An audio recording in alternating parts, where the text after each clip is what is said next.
Bam, into it we go, friends. It is going to be sped up a little bit here right out the gate, just as we get caught up to live.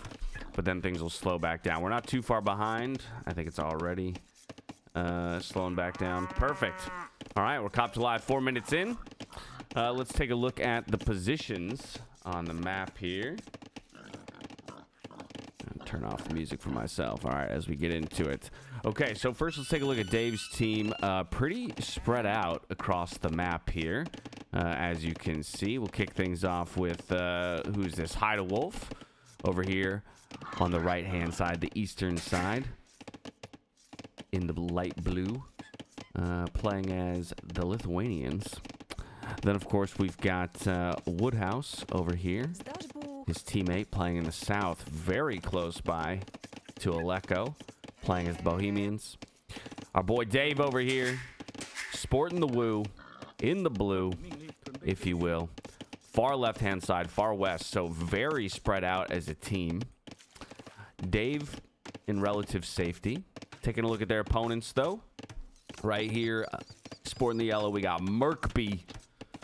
And Merkby's playing the Berbers. In the south, right next to Woodhouse, we've got Aleko, as we mentioned, playing the Persians.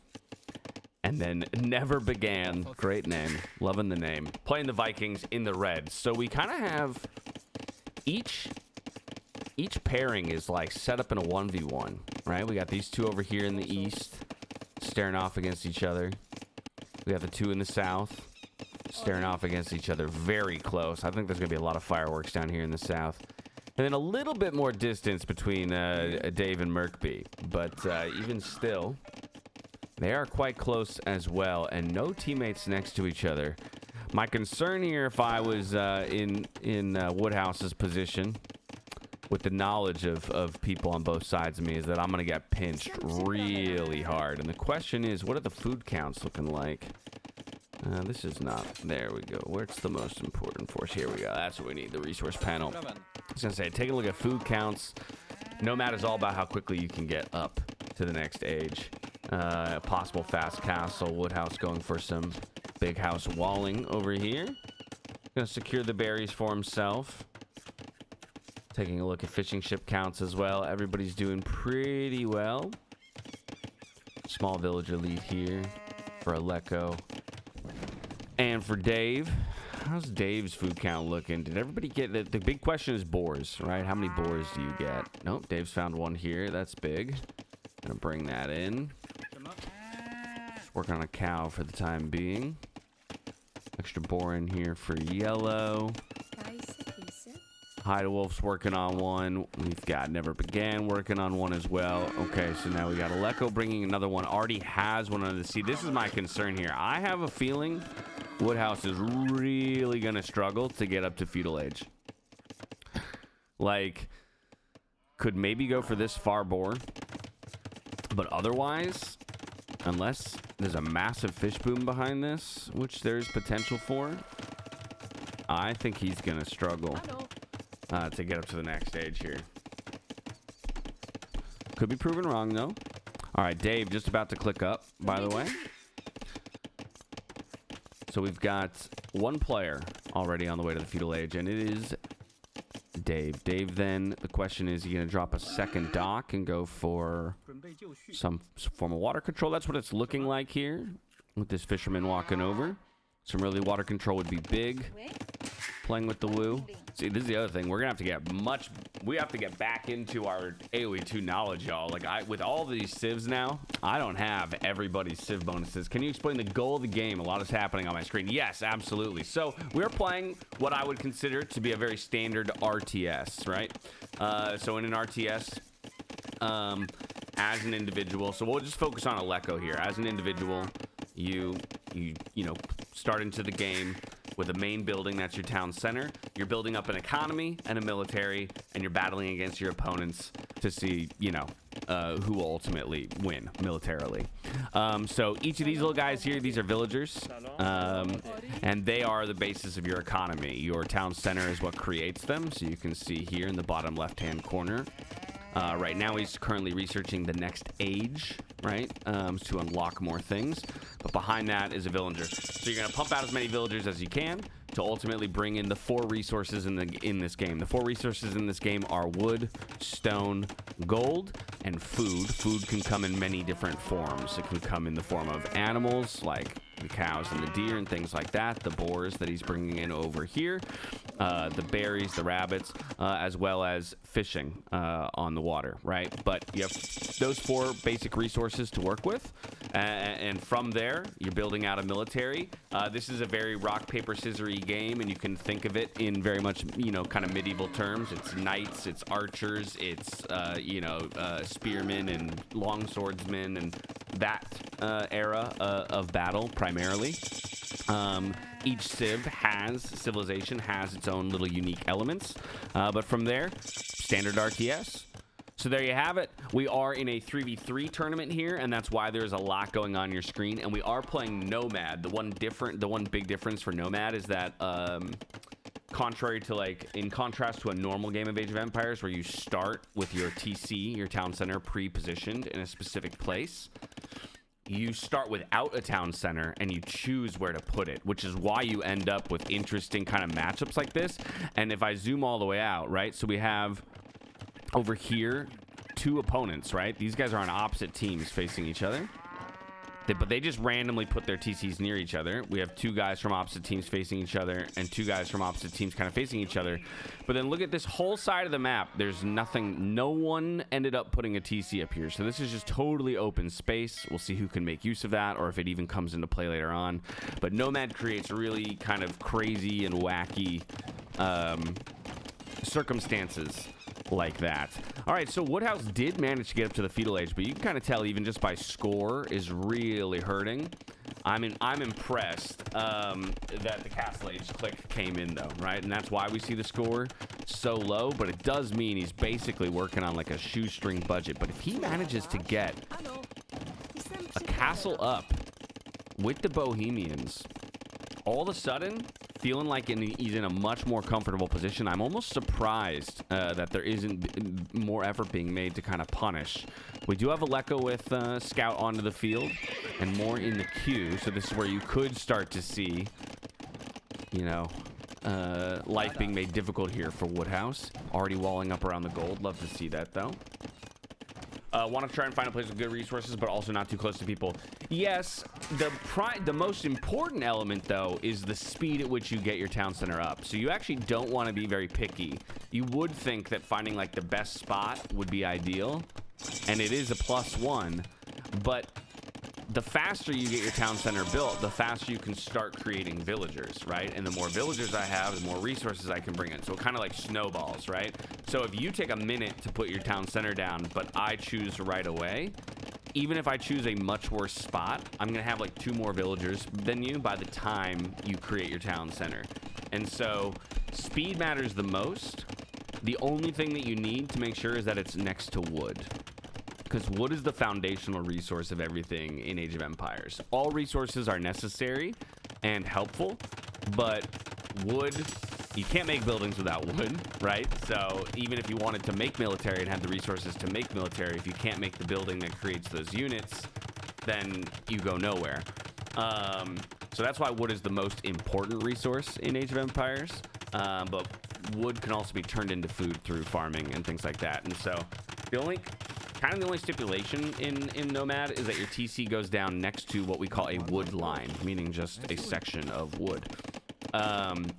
And outside of that, you don't really care. Oh, Dave, if he's unaware, it is only 3 scouts, so he can fight this off with villagers, and I'm sure Dave will choose to fight this off with villagers, but this is so annoying right now. And Camel Archer's coming in as well here.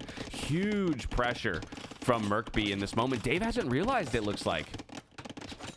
I mean, he's lucky to have not lost a villager yet, but one villager is about to go down. Now he notices, chooses to fight it off. Good damage onto that scout. So basically, 2 scouts in play right here. Dave a minute away from the castle age, even still, but gonna have to continue to take fights and down a villager at this point with the front of his base being pressured as well. Not a comfortable position for him at all. Oh no, and we missed a big moment over here for Woodhouse, though. He did get the stone for The castle, how many did he lose, man? We got to find out. Did he lose a bunch of villagers there? Look at the KD. Okay, he's only lost 2 villagers somehow, but in the face of 2 mangonels, he's going to try and get this castle up 71%. This is going to be so difficult. If he does manage to get it up, it's huge pressure onto Aleko, but I think he's thought better of it. This is a disaster. An absolute disaster, and even more disaster strikes. Oh no, on the gold he gets hit. Absolutely brutal here for Woodhouse. He's fully on the run. He's gonna get hit again. No, the walls aren't coming up in time. These villagers are dancing on top of each other. They're not gonna notice. And no, my God, the knights get in. Oh, Woodhouse. It's all falling apart for Woodhouse. The knight's in on the castle. He's got to run here too. He deletes the castle as well. This is just, as Mem would say, a Titanic moment. He's down to, wow, how many villagers does he have at this point? This is absolutely wise. He's got 15, 14 villagers, even less now after this one goes down to 13 villagers is Woodhouse. He's effectively out of the game, and he's fully on the run. He might actually get defeated here. He might actually get defeated here if no one on his team can come help. Oh my God, he's going to try and get a castle down in this moment. Now, this one he might actually be able to get down, but he does need to keep the TC up. Those mangonels can just come in. He's not going to get this one up either. He's not going to get this one up either. It's an absolute disaster, and there's a hole over here anyway. It's an absolute disaster, and there's a hole over there anyway. Oh my God, no, Woodhouse. He's doing everything he can to fight these mangonels away, but he's got 4 villagers. He's got to run with one of them, or he's actually defeated. He's got the fishing ships, which will keep bringing in food. If he could get 1 villager away, he's actually just dying in this moment. It's going to be a 2v3. Can he run? Run! Run! No, don't fight the mangonel. Run! They were leaving you. Run to the north. Get out of there. Get out of there. Run. Oh my God. This would be the most insane comeback. The most insane reboom and comeback we've ever seen in our lives if it happens. Okay, let's check in everywhere else because Dave is still under a ton of pressure. About to lose his market. He does have a siege workshop with the mangonel of his own up at this point, so he can defend. And he's going to have to defend here. Gets a good kill on this first mangonel. That's massive. Should now be able to push this battering ram away. Also gets a good hit there. Doesn't get any kills on the camel archers, but gets some good damage. Ram's going to have to back up. Should delete this, by the way. Did that villager end up... This... We could just look. No, the villager is gone. Wow, Woodhouse is completely dead. Does he have a market? He does have a market. So at the moment, he can still fish and, like, send his food to his teammates, which is about the best he's going to be able to do. Let's check in over here where Never Began and Hide-A-Wolf have kind of just been in a staring contest. We did get this castle drop from Hide-A-Wolf into a 3 TC boom. He is not walled, it looks like? Or is there a tree behind that? Must be a tree behind that because... he didn't go through. Okay, so fully walled. A nice little boom for him. He is Lithuanians. Do we have any relics? Just now dropping a monastery. We do have 1 safe behind our walls, though. So that's a free +1 for the cav of the Lithuanian player. And Hide-A-Wolf is very far ahead of Never Began. Never Began, by the way. What happened here that we are still in the feudal age? This looks horrible. Now that I'm getting a better look at it. I mean, Hide-A-Wolf is definitely the best player on the team here. Oh no! Hole in the wall here. He's gonna have to come back and respond. Does luckily have the latest. And I think in this battle, latest knight, the latest will win once you have basically equivalent numbers. He's even gonna trap the knights in. Interesting choice. But will be eventually able to deal with that monk out onto the field as well. Looking to expand the economy is Never Began. We got a 4 TC boom now from Aleko to follow after defeating Woodhouse. Woodhouse, a reminder that he is basically out of the game aside from the 4 fishing ships that he's got working to bring in food slowly. A fourth TC now. Very compact base build here for Merkby, but they're just putting full pressure now onto Dave, and Dave is again in trouble at this point because he's in the 2v1. I mean, Hydewolf has got to get involved in this game at this point in order to bring them any chances of success. Dave doing his damnedest here with the mangonels in safety, and he does get a small hit. Okay. Nice little hit there as well. Unfortunately, all of the mangoes go down. So that's 3 mangonels down here for Dave. He's going to have to try and... Oh, my goodness. Are we going to see a second player defeated? He does actually have a second TC over here, but he is just getting dunked on as well. All of these villagers going down. We've got 1 TC gaming now here for Dave. The good news for them is that they do control the water. So there is food economy on the water here for Dave and Hydewolf. Hydewolf himself now going for a 4th TC. My concern here, though, is the boom isn't good enough, right? You can look at the top for those of you who might be new to spectating Age of Empires. Up here, the scoreboard gives kind of the best overall, overview at a glance of how the teams are doing. So this this top bar here, or I should say the second bar really, is the military units, right? And so you see the number on the right and left hand side. It's 30 military units to 38, and you can see the balance of power, right? So down here is the worker units, the economy units. This is fishing ships and villagers, so it's the 2 numbers combined. But you can see it's 203 economy units for GetMurked to 126 of WeShowUp. And that is generally a pretty good indicator of which team is ahead. If they're ahead in both metrics here, then things are looking pretty good. Not always the case that means it's an outright victory, but in this case, it's looking pretty certain.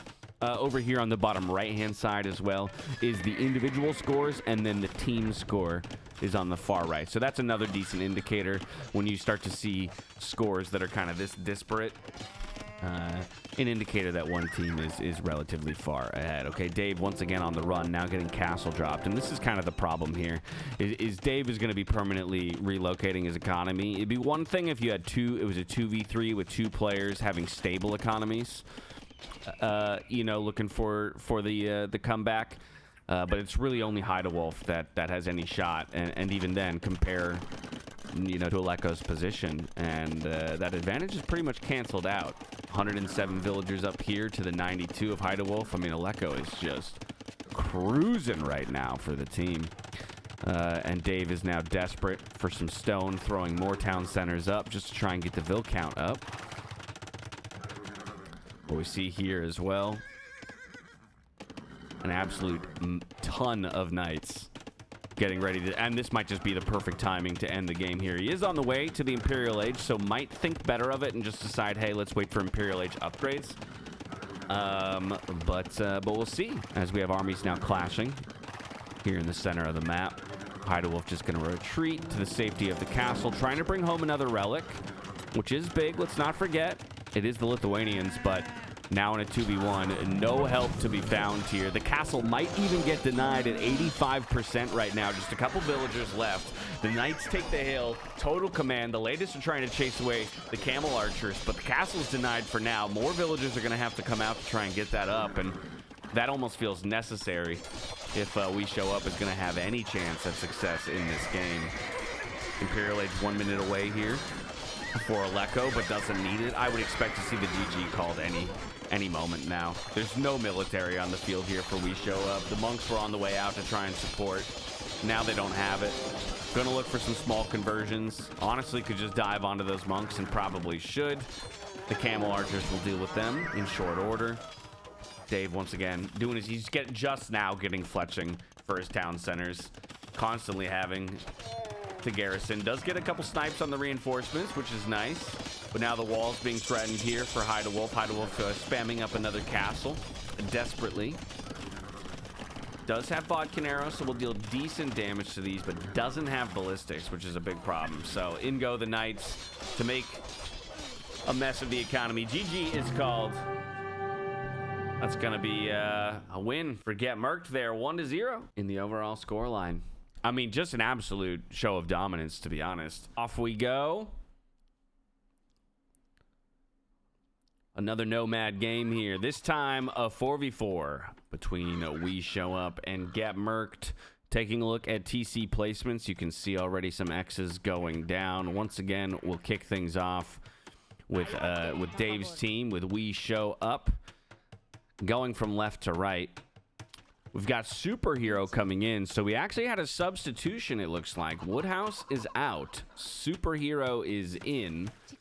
We also have the addition of Scorpion this time around for WeShowUp. But in the gray, player number 7, Superhero playing as the Malians. He's close by to Scorpion, his teammate, playing in the blue as the Armenians. From there, we're going to hit the first of their opponents, which is Aleko, the big carry from game number 1, playing as the Way.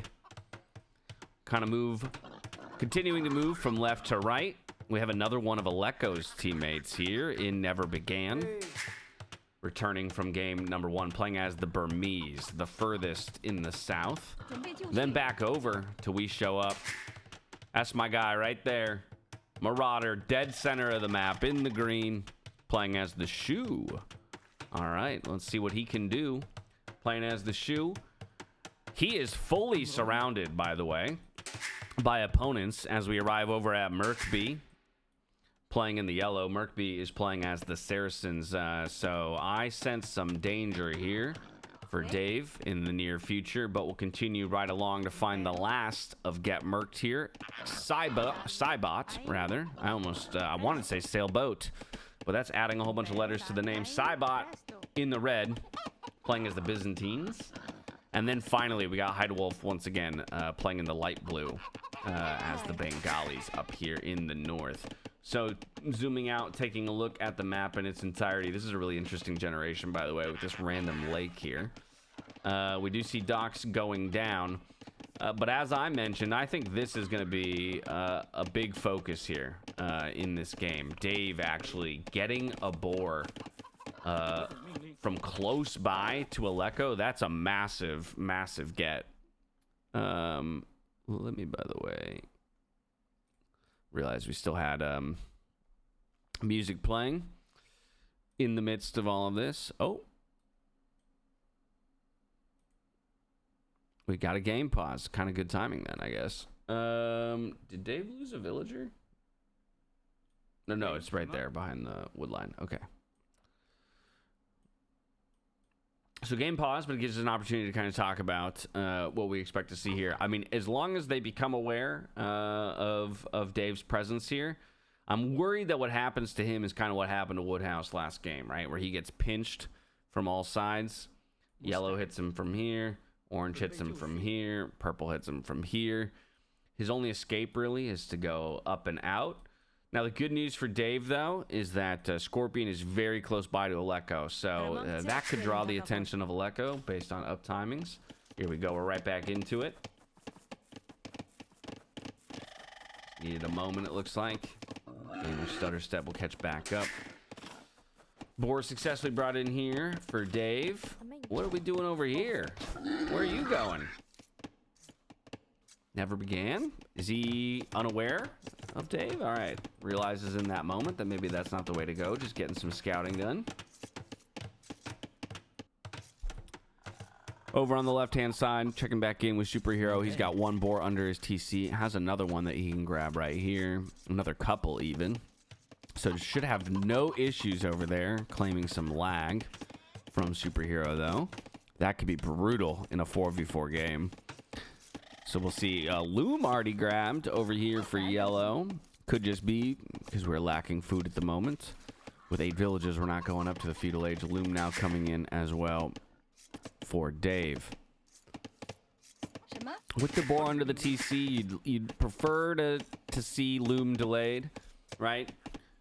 You want to see Loom get delayed as long as possible for the sake of getting another villager out in place of that Loom.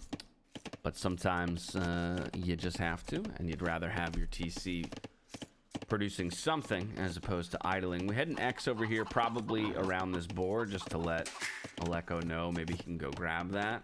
Or are we going for this one, Scorpion, or are we going down this way? Ooh, if Scorpion grabs this, this could be big. I'll also grab a sheep in the process. Or a pig. Oh, it's a race. It's a foot race. Who's gonna get it? Who's gonna get it? Oh, well, never mind. It's not a foot race. I got baited. All right, so Aleko's bringing in another boar. That's big for him. Dave is Xing the TC, though, with precision, so they're very aware that he's there. Looking at the food economies, nobody's massively far ahead. Superhero the most on food for the time being. Another boar coming in here for Cybot. How we doing up here? No boars under the TC at the moment. Is Hide-a-Wolf heavy on wood, only 4 on food. That's a bit concerning. Could be a struggle for him. He does finally get a sheep under the TC.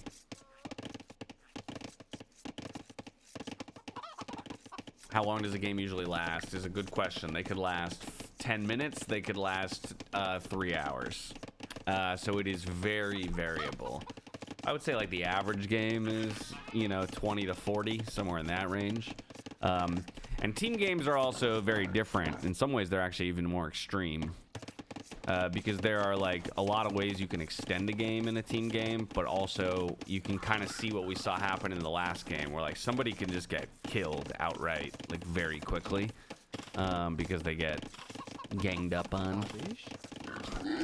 All right, boar down here for Hide-a-Wolf, so the food will start coming in for him, but yeah, definitely feels a little bit behind when it comes to food generation. We got Cybot looking like they're the closest to clicking up here.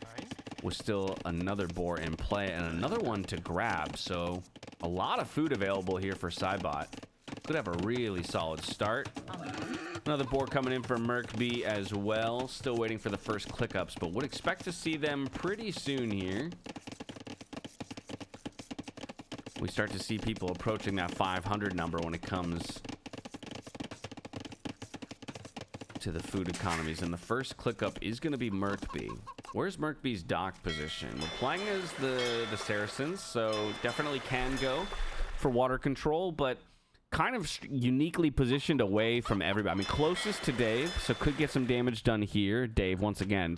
Dave is surrounded not just on land by purple, orange, and yellow, but also surrounded on water by purple, orange, and yellow.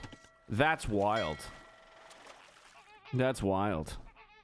That's going to be tough for him if, and I do see an extra dock going down here. So with another dock going down by Merkby, it is very likely that we're going to see some aggression on water. And I would be concerned for Dave and his fishing economy. Cybot going for, honestly, relatively conservative walls. I would have liked those walls to just be extended here. Same idea. Just get it a little bit past the gold, right? That way, you stop any aggression from actually happening around your gold control. I guess he is using this gold either way, but even still, then maybe you should be walling out in front of it over here, you know? We'll see if he ends up getting punished for it. Hide-a-Wolf is very far from the fetal age, so I think it'll take some time. We do have an X going down here, so... Oh, just probably letting them know that Stone was there, and because they're on the same team. Looking first to see the cues. Oh my god, okay, we're going 2 on water, by the way. We've got fire galleys coming out here for Cybot. We also have fire galleys coming out over here as well for Merkby. Merkby gonna run straight into Dave, so Dave's fish about to get harassed. Dave, in the meantime, focused on land, getting some crazy walls up, but he is gonna secure some space for himself, going for the fast castle now with the blacksmith being dropped. Great outpost here by Never Began to give himself that information around Dave's base. I would be concerned now for Dave about maybe a castle drop of some kind, but we don't have any on Stone just now for Never Began, so maybe don't need to worry about that just yet. Fast castle on the way here for Hide-a-Wolf, but the first to click up to castle are Aleko and Scorpion. Superhero crazy late to the feudal age. And going for Hulks. Might be difficult to compete on water. Now we've got 3 players going for Hulks all of a sudden on water here for WeShowUp. So there is going to be a contest. I mean, look at here. Dave's gonna try. Ooh, not what you want to see. The first Hulk going down to half health out of nowhere. It's going to make it difficult to compete on water, but he is buying himself time over here for his fishing ships to continue to work. The battle has begun on the western front as well. Hulks against fire galleys here. Hydewolf definitely the better player between the two. And so might be able to micro his way out of this one. Takes one fire galley down. Now is going to retreat under the safety of the dock. Get those arrows firing away. Gonna lose some fishing ships though if he's not careful. But honestly, Cybot's doing an incredible job. Incredible job with the fire galley production. He's up to 9 fire galleys on the map, right? It's only 1 to 2 Hulks from each player on the opposite side. Trying to spam down another dock is Hydewolf, and he will end up getting it down. So the fight continues on water, but you can see the space is getting constricted even more. Dave now going to lose more space over here to Aleko. Castle Age starting to come through for each of our players. Now, Scorpion was one of the first to hit Castle Age alongside Aleko, but the castle drop is already coming down. Protects the gold, puts a little bit of pressure here onto Scorpion. Scorpion now going to see it with the outposts. Got to get these villagers out of dodge. Not on... Does he have enough stone himself yet? He does have enough stone for a castle. Is going to get his up. This is a much safer castle than the last time around for Woodhouse. He's just out of range here on the opponent's castle. So it'll be castle v castle, Armenians versus Way. The Tiger Cab already in production. We have another castle coming down. This one being dropped on Dave's face. Dave getting castle dropped for the second game in a row. Yo, what's up, Exercept? How you doing? This is brutal for Dave, especially as he's dropping it. This is the worst feeling ever, by the way. When you drop a town center. Yo, Spud. When you drop a town center and then the castle drop comes in. Because while this town center is technically safe for the time being, it's basically a dead TC as well. In the face of this castle right here. Dave's got to evacuate. He's on the run. Once again, honestly, just run to the far north. I would just run all the way the heck up here. Just run up here and reposition. Looks like he's going to head over to Hydewolf space, maybe, for some safety. Now, this is big because Cybot's put so much attention on water, right, with the fire galleys, which is fantastic. He put a lot of pressure on his opponents, but now he's starting to lose water in the face of the Hulk production on the opposite side, but also he's getting castle dropped here, and you can start to see maybe he's about to get a little bit overwhelmed here by the pressure of Hydewolf. We do have Merkby now throwing up a second town center. Dave's first town center under fire. Second one going to provide a little bit of cover, but Aleko, the big carry from game number 1, already out on the map with the Tiger Cav, already wreaking some havoc. Villager down there for Dave. More villagers going down. Dave, where are you looking? Dave, there we go. All right, loses a couple more villagers, though. Not great. Does get an extra town center up over here for a little bit of extra safety. Let's check in with Superhero. Superhero's got the Gebetto production underway, dropping a second and third town center. Took him a while to get up, but should have a relatively healthy economy in reaching the Castle Age. Checking in on the economies overall. Fairly dead even. A 20 advantage here for GetMurked, but that's not too bad in a team game. As we now have the Ratha on the field. Honestly, solid towers. I don't love seeing watchtowers when stone is so available on the map that you could be having castles instead. But honestly, I don't mind these towers right now for a little bit of safety. We just need to get some military onto the field here if we're in GetMurked situation. You can see Merkby kind of recognizes that. Some villagers going to jump into that tower. We're going to try and fight off the Ratha with villagers. I don't know about that. I like the towers. I don't like the move to be fighting back against Ratha with villagers. That's 4 villagers down, it looked like. Maybe going to lose one more. No, the Ratha will go down in the end. Do villagers counter Ratha? I'm not sure they do. Dave is having a classic Nomad experience. What did I tell you guys? This town center, by the way, he needs to stop producing vills. He's been tossing villagers away. It's just a dead TC. It's wasting resources. He does have a teammate, Scorpion, coming in to try and buy himself some breathing room. But a really difficult spot here for Dave. He's got 4 on wood. Oh my god, and he's going now for the condensed TCs. This is brutal. That's never a position you want to be in. Do you know what elo the players are? You can kind of look over here if you're curious on elos. I believe these are their 1v1. I don't know, actually, if this is team games or 1v1s. I don't know what it decides to, like, in a team game. I don't know if Capture Age is pulling their 1v1. Okay, there you go. Hey, and Spectator Dashboard comes in clutch for us. So there you go. That's their perspective elos. So you can see it's quite a range. And yeah, team game elo is super fake. That's why I was like, I don't know if it's showing. Alrighty, more expansion here for Hydewolf. Hydewolf's kind of got this right-hand side locked down. Things actually are looking decent here for WeShowUp just because of the map control scenario. Like, you can see how claustrophobic things are going to start to get over here for GetMurked, right? They're all kind of getting pushed down. That's a pretty aggressive town center right there, but I like it. And we do have Rams in play.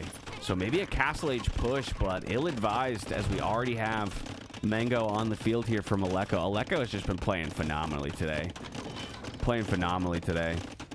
Pop the heck off for the team in game number 1. Looking good in game number 2. Okay, here's what I like to see. This is a castle on a hill protecting the wood line that the towers were trying to protect. And this is after clearly another round of Ratha came in and wreaked a little bit of havoc. Still about a 20-ish, now 15 villager lead here for GetMurked. Equivalent in the military counts. Dave, though, just trying to get involved in the game in some way, shape, or form. You can see the expansion continues over here for Cybot. 2 more town centers going down after he lost his first town center here. Had the conversion come through, so that's one Ratha changing side. Castle does go up in the end. That's going to be a big help in terms of holding the line. Gebetto, though, into to deny that castle there from Aleko. And we also have the composite bowman as well over here. So this is what I'm talking about. You kind of see the space beginning to restrict here for the team. It's going to be difficult to find farming space for Aleko to ultimately get up to the Imperial Age. And speaking of Imperial Age, I'm looking at resources, possibly Scorpion thinking about it. Has remained on just 2 TCs after that castle drop. The food count looking good. Needs to get more gold, honestly. Drop a market. If we don't have one, we have one. Just sell that gold. I would just sell that stone, that wood. It looks like maybe he spent it instead. I would just go up to Imp. In the immortal words of MBL, go up to Imp. Looks like Never Began is looking to go up to Imp here for his squad. Okay, no, it's actually a full reversal. I honestly think the Imp play here would have been really, really wise instead of the Ram play. Once you see those mangonels, you say no to the Rams, you sell your wood, you go up to Imp, and just treb push this, man. This is such a soft target right here, and you have the support of another teammate in that. More town centers going down. More town centers going down here for GetMurked. I mean, they're definitely trying to lock in for the long haul on this one. About to lose our blacksmith here. That could become a problem in the long term here for Cybot if he doesn't recognize that. That always hurts when you're Imperial Age, ready to start fighting, and then you're like, oh wait, I need my upgrades, and then you realize your blacksmith died to a castle 15 minutes ago. What's the plan here? What's the plan here with these Rams? We're on Ram watch right now, y'all. We got 4 Castle Age Rams just hurting for a target.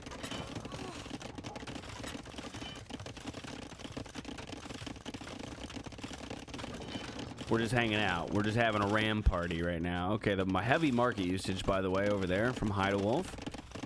Maybe thinking about Imperial Age himself. Did just click up to the Imperial Age. Imperial Age on the way for Superhero. See, I would have loved Imperial Age for my boy Scorpion Instead, we've got 4 composite bowmen supporting the 4 rams. We call this the 4x4 attack. In and out, baby. All right, more composite bowmen showing up just in time to protect against the Tiger Cav. But let's see what these rams can actually accomplish. They're thinking about diving in. One of them's already about to go down. Does end up going down. Mangoes have rotated over to defend. Honestly, killing this market would be great value, especially since it just went up. So you know that Elecko wants to use it. Another castle going down here for Elecko as well, just desperately trying to create some safety. And I think this will go up in the end because the mangonels are here. It's going to make it hard to contest this area.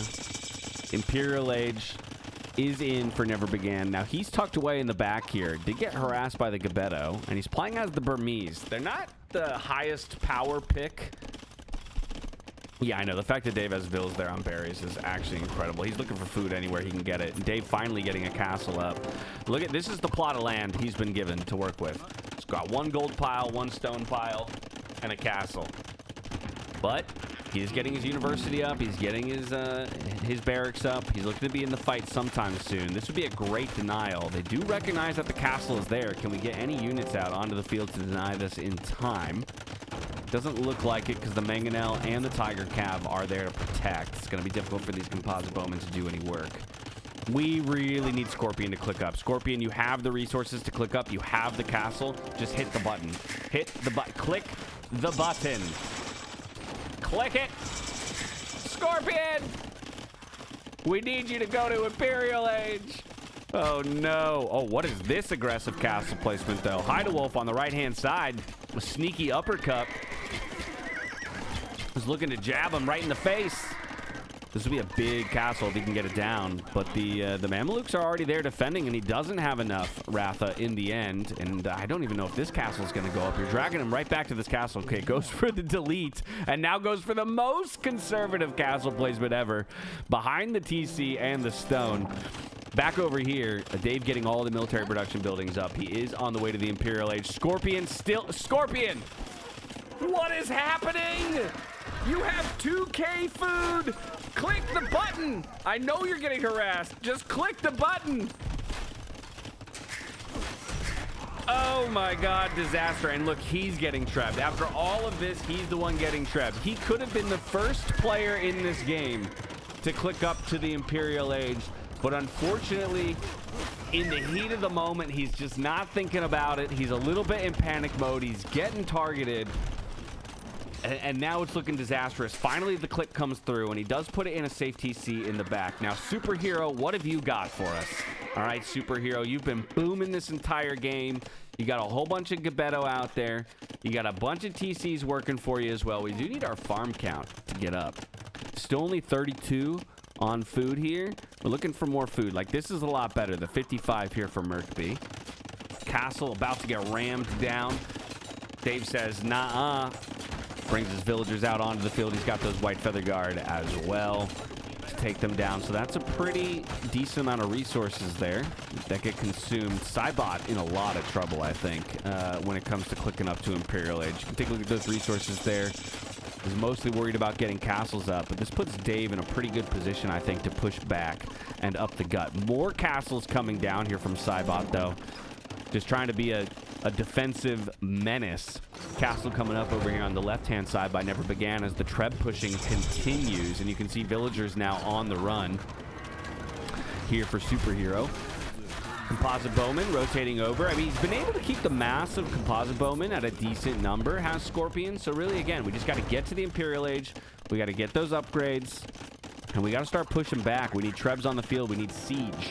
That's what we're looking for over here in Dave's camp as well. He's got the Traction Trebs on the way. The Traction Trebs are on the way. This is big.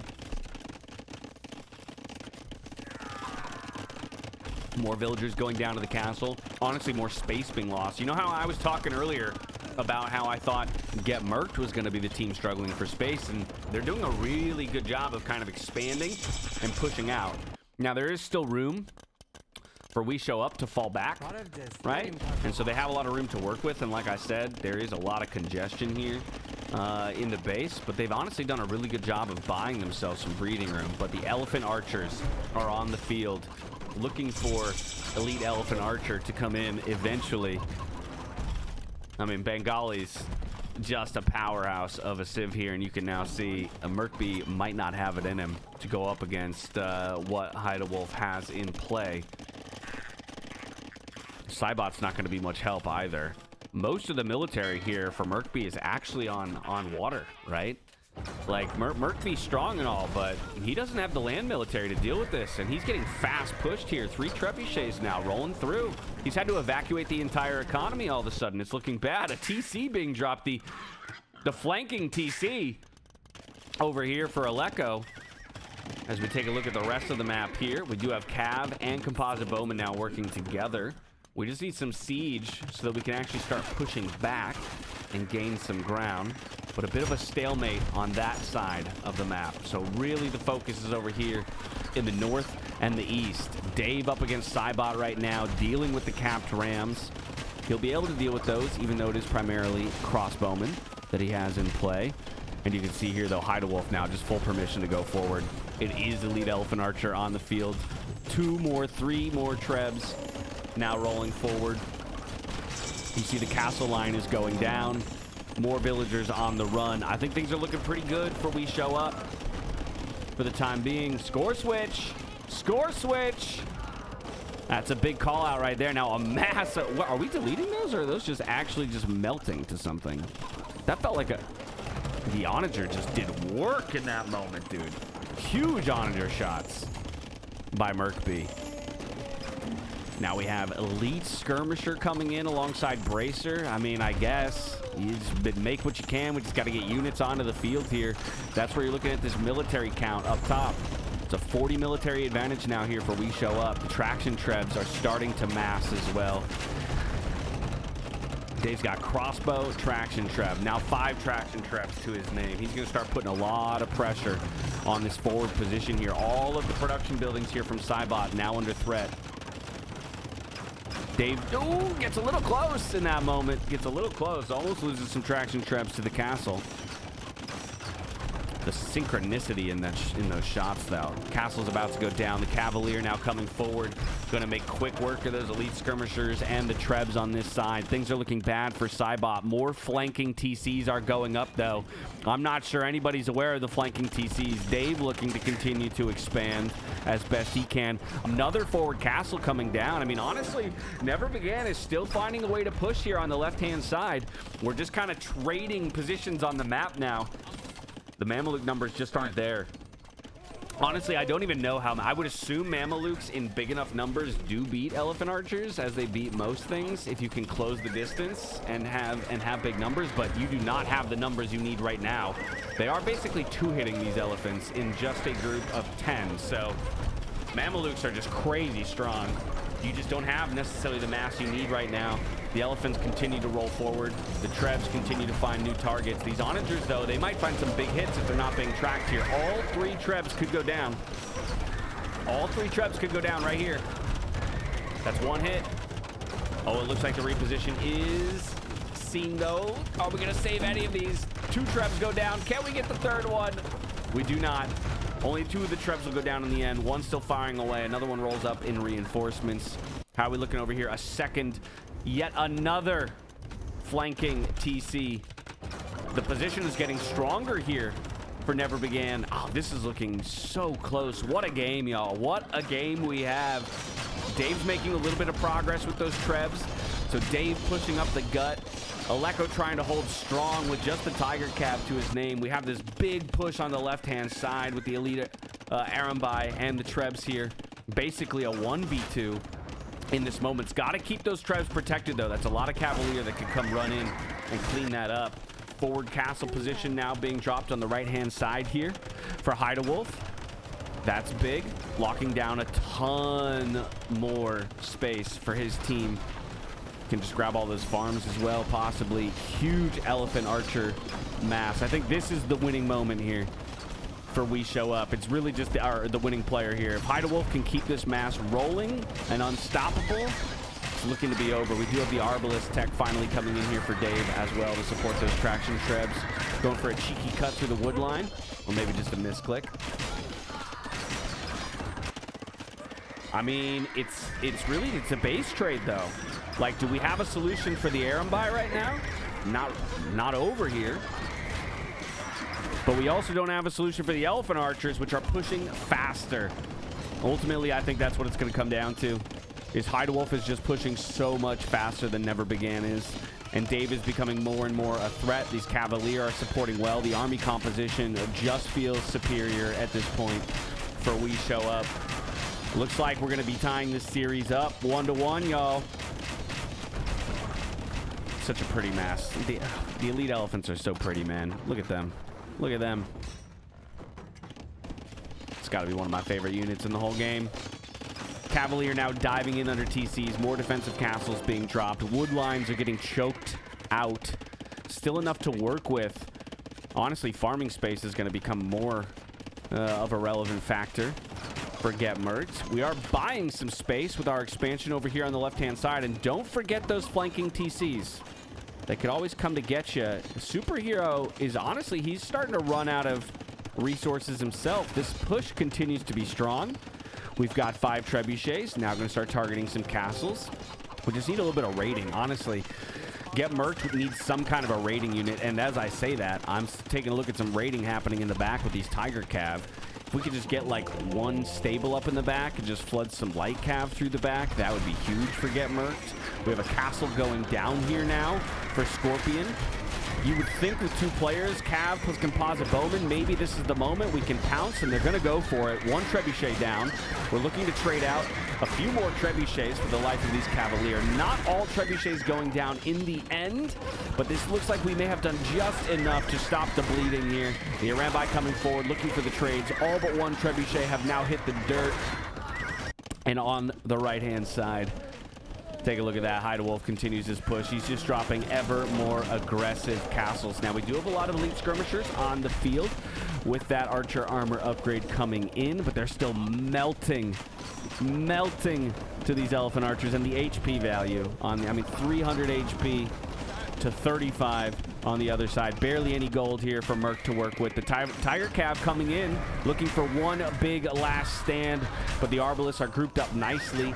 We will lose quite a few of these Arbalists here from Dave, and as the Tiger Cav eat through them, in fact, it is looking like this might be a bit of a clear up. Will the trebuchets go down as well? This is a big moment here for GetMurked. They're going to have to use the momentum of this moment to push forward. I say push forward, but they're still getting pushed back here on the bottom side of the map. Expecting the GG to come in any second now as even more space is getting eliminated from the playing field. These Elephant Archers are just unstoppable.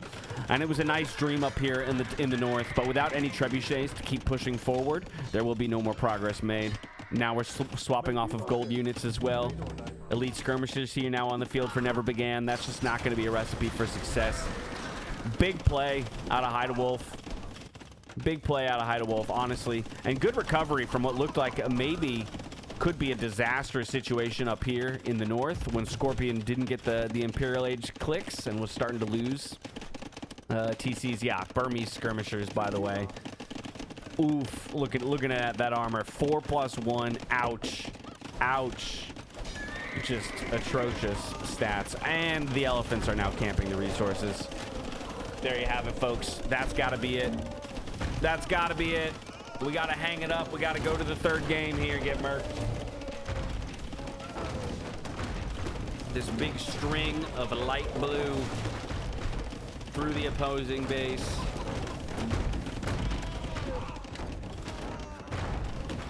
#21 Arambai against the world. What do we think?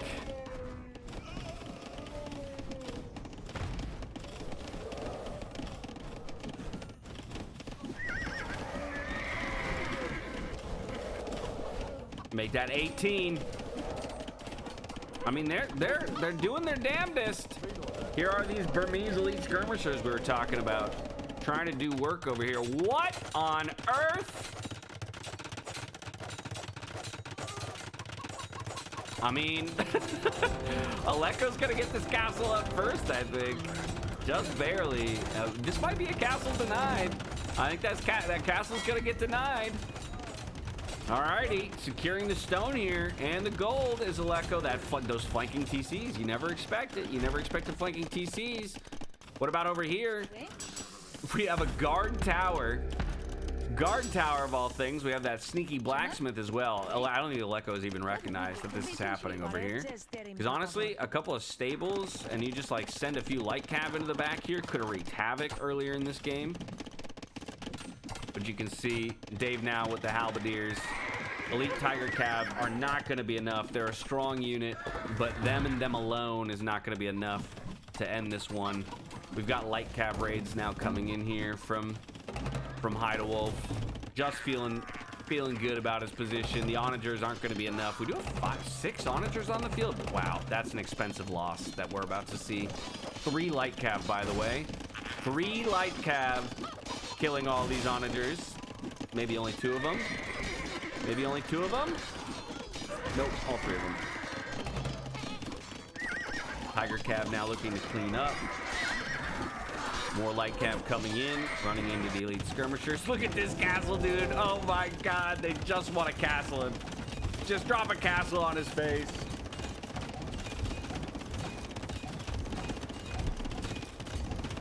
Just castle him. Is this even gonna go up? I think this one villager might be out of range / blocked by the castle. Yeah, okay, it will go up because fire galleys. But that was actually really close to being denied as well, which is really funny. Every day I'm castling. All right, what else can we look at that would be fun? I mean, we're running out of resources. But the map control here is just astronomical for WeShowUp. I don't know why we're still in this game, to be honest. Yeah, I'm not sure why they're playing at this point either, Paradox. Starting to feel a little bit like, you know, it's a bit of a 105 situation. But I respect the fight. Don't get me wrong. I respect the fight. The tenacity. But I think you have that. You just need one. Honestly, well, I mean, I say that. Look at this. Castle going up. Tiger Cav in the back. These Trebs are on the run. The castle didn't get denied over here. I mean, maybe, who knows? Waiting for Dave to have higher score than the whole team, I guess. Yeah, it feels odd because these trebuchets now, with the support of the composite bowmen, they just turn right around, knock this castle down, or at least they should. I mean, I respect, again, the fight from a player like Aleko here. Still dropping economy buildings down, still trying to expand that food economy, get more onto the field, but you guys are going to be running out of resources here very, very soon. Light cav are now in the eco, destroying all the villagers. GG is called, and the resignations come through. My goodness, what a game. I mean, honestly, claps in the chat. GG's. What a game from both teams. That was a Nomad game, if I've ever seen one right there. That was a Nomad game. Look at this. The entire map is covered. We touched every single corner of this map.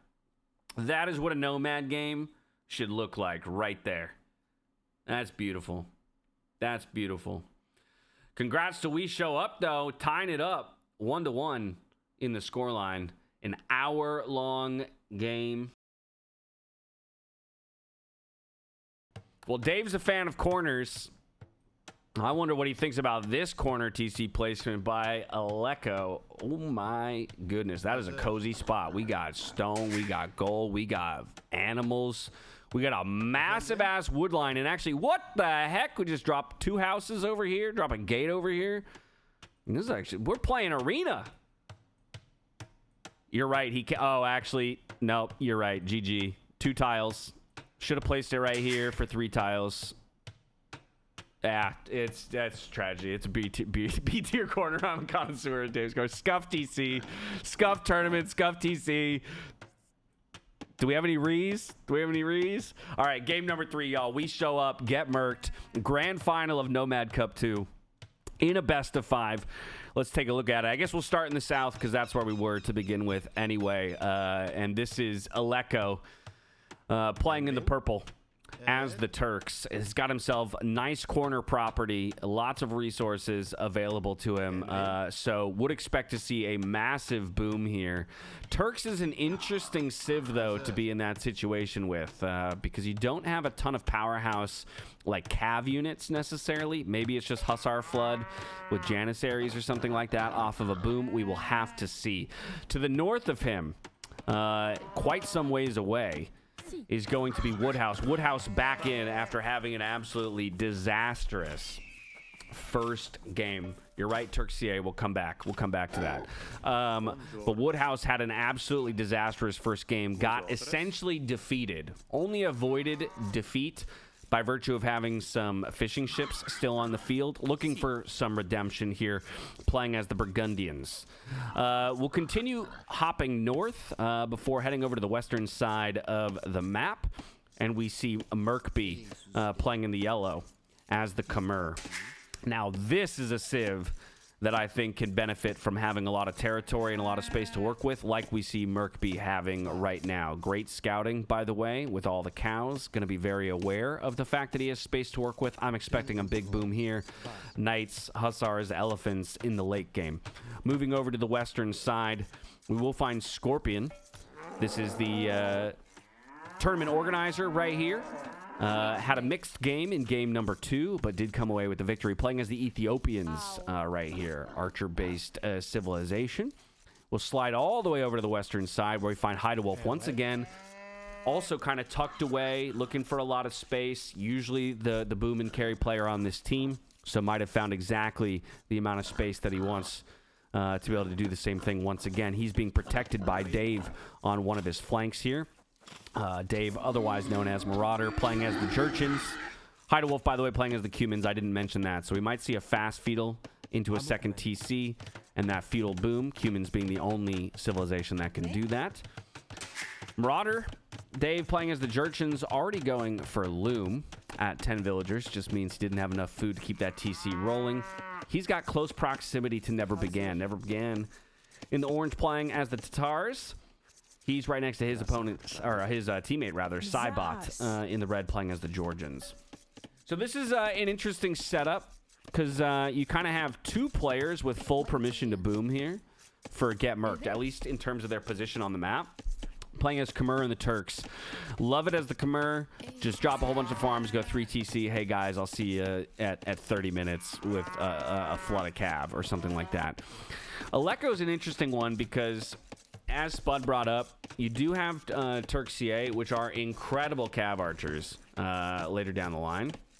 But I am concerned that if you let 2 players boom, these 2 are just going to get absolutely smashed out of the game too quickly. So I feel like one discussion right now on the team needs to be who's going to get more involved, in which case I would probably go with Aleko. Already going with some really interesting walls to kind of corner off this entire section of the map for himself. But I would consider whether it's Castle Age Cav Archers coming to support or even just enough stone that you come drop, a castle and start producing Janissaries. That could be an option as well. We'll have to see. This is a big boar pickup, actually, by Never Began. Getting that boar in and away from Dave. Great pickup there. Going to help bring in enough food with a second boar lure, by the way. Gets a nice cancel with the house. Just want to make sure we keep this villager alive. We'll track it all the way in. Boar might land one more hit if we don't go for another house trick. One more hit and the villager goes down. Don't you dare lose that villager. Nice. No, he lost it anyway. No! We have a villager down. Oh, what a tragedy. Oh, the garrison into ungarrison, and we lose the villager.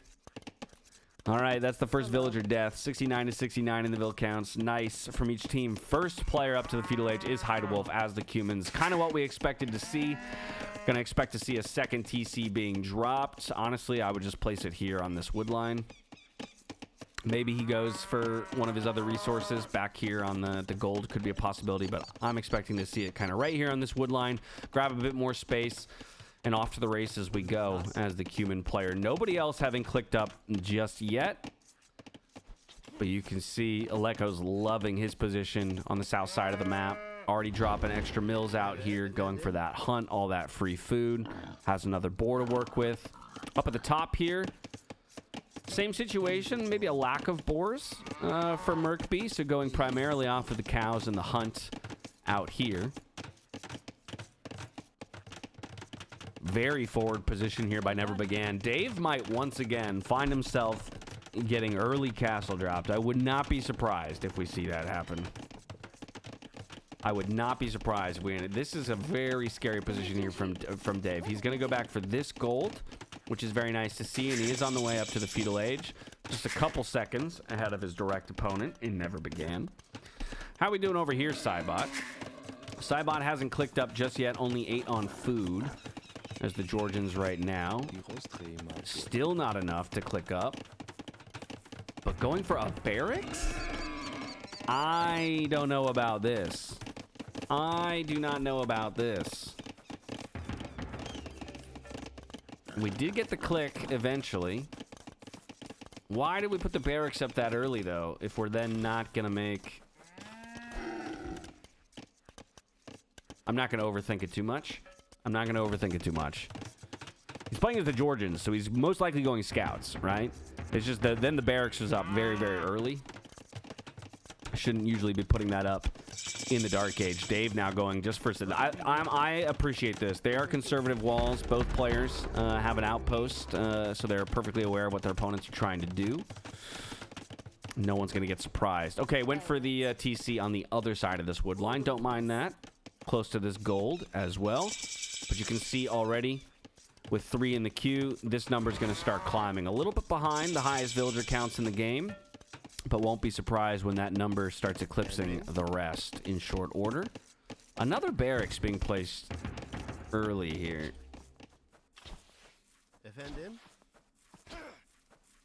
The 4 villager boar, I like it.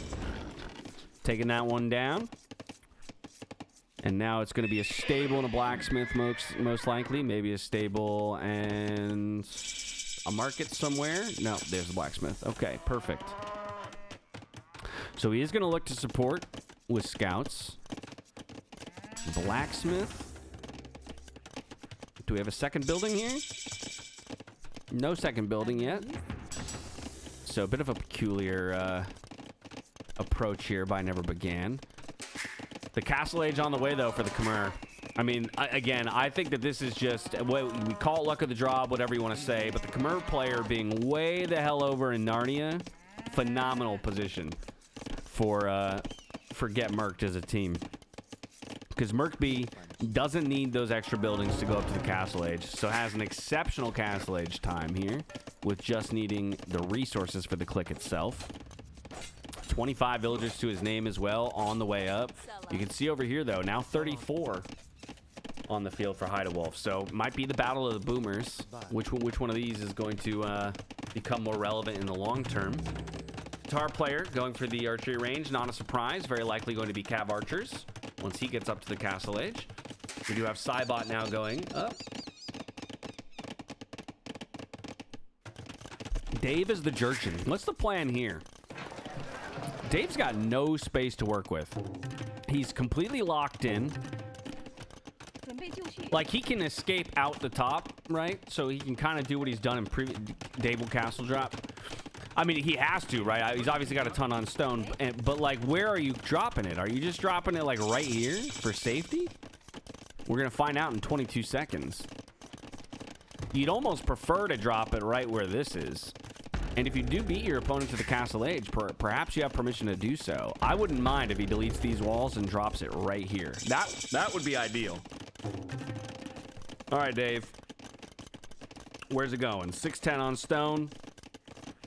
Got the stone drop off. He is deleting the wall. He doesn't have to delete the outpost. He can put it right behind the outpost. Right here. Right there. Right. Bop! Let's go, Dave. Dave says, I will not be castle dropped 3 games in a row. All right. Shoes on the other foot this time around. Love that castle placement. Kind of splits these 2 wood lines. Now, all of a sudden, he's playing arena, and he's feeling very safe. He's got a safe gold, safe stone, another safe gold back here, and he'll be able to start pushing out, expanding into player 8's economy. There you have Never Began on the run. He's going to have a second archery range up, so it's going to be 2 archery range Cav Archer production.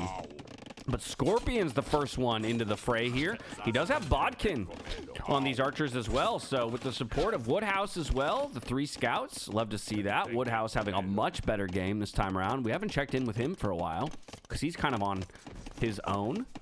Hodgepodgey base might be losing some villagers, though, in this moment to the light cav. This is a big light cav raid. He's fighting back. You cannot fight back against the light cav with the villagers. Thinks better of it. He's only lost 1 so far. He'll probably lose at least 2 more, if not all 3. All 4 of them going down in the end. So 4 for 0 kills there. That was a massive find by Aleko. And a good stab back for the team. These archers, though, these guys can wreak absolute havoc. You can see the house walls coming up here. Things are looking bad for Never Began. He's completely hemmed in. He's going to have to get some of those cav archers out onto the field. We do have knights supporting as well here by Cybot. Cybot on the run with some villagers down here in the south. 4th TC on the way here soon enough for the Khmer player. Not a single military production building in sight. Not a single production building in sight. This is very do or die, right? Like, if anybody knew he was up here and they just sent a little bit of military up here to harass him, could absolutely destroy Merkby. But instead, he's going to a 4 TC boom, more houses going down. The economy is going to be absolutely popping off. The same is happening on this side, by the way. We do at least have a couple production buildings down, but the cav archers are in, starting to harass the Cuman player. Hide Wolf now going to go for a siege workshop in response. Maybe some scorpions, a mangonel. Will feel good. Dave very safe back here, dropping the farms, getting that food economy rolling, as well as a siege workshop for himself. Wonder how long he'll stay on 1 TC. Honestly, might stay on 1 TC for a very long time. He's got the rocket cart in production, going to start making quick work of these buildings. I would love to just target this blacksmith. Kill the houses, target the blacksmith. Never Began will be out of this game forever. We've got the knights patrolling in the area, but they may be leaving just in the moment that the scouts arrive to deny the TC. Oh, this is absolutely brutal here for Cybot. Really wanted to get this TC up. He's going to lose both villagers in the end. And it's right after he sends the knights away that we're there in defense. Here's another booming player, though, in the south. Looking for those cav archers that we talked about. Is Aleko, 2 TC booming. He's going to get the walls finished over here on the left-hand side. The 4th TC is up. Let's take a look at the build counts. We've got 68 for Merkby to the 61 of Hidewolf. Hidewolf still on 2 TCs here. Up to the castle age, though. Will you go for a 3rd and a 4th TC, or do you just go into, like, 3, 4 stable production? Looks like 3 stable production is the call, and I think that is the right call. Scarface Frostborn, thank you so much for the tier 1 sub. Welcome in. Cheers to you, my friend. Grab that bow tie. Look at Mighty Dapper. We're going to get the repair on that rocket cart. Unfortunately, we don't. Dave can't save it. Does trade out against one of the knights in return. It's a small victory, perhaps, in the face of losing the rocket cart. 3rd TC now for Woodhouse. Very compact base, but trying to protect that stone. These light calves shouldn't find too much more damage. You can kind of see, I think, the panic in GetMurked. Dropping these TCs so far away from their original TCs, it just shows that they don't believe they have, you know, any means to be holding this ground anymore. And I agree with them. This is looking absolutely disastrous right now. Unfortunately, Never Began. He's going to lose a whole bunch. He can garrison for the time being with these villagers, but he needs to get them out of dodge. Dave's going to keep pressuring this TC until it goes down. He's got a couple iron pagodas as well to support the push. Villagers completely on the run. The knights are out in force. These are +2 knights already. They've got forging as well. Very strong army here for WeShowUp. Even knights on the field here for Woodhouse. I mean, the demand for Merkby to get into this game is rising rapidly, and you can see Merkby, he's not even thinking about it. He's got 1 stable, and we're going for full stone walls. Full stone walls, which I understand, I appreciate. I don't mind the safety, but we have 1 stable on the field, y'all, and our teammates are dying. They are dying.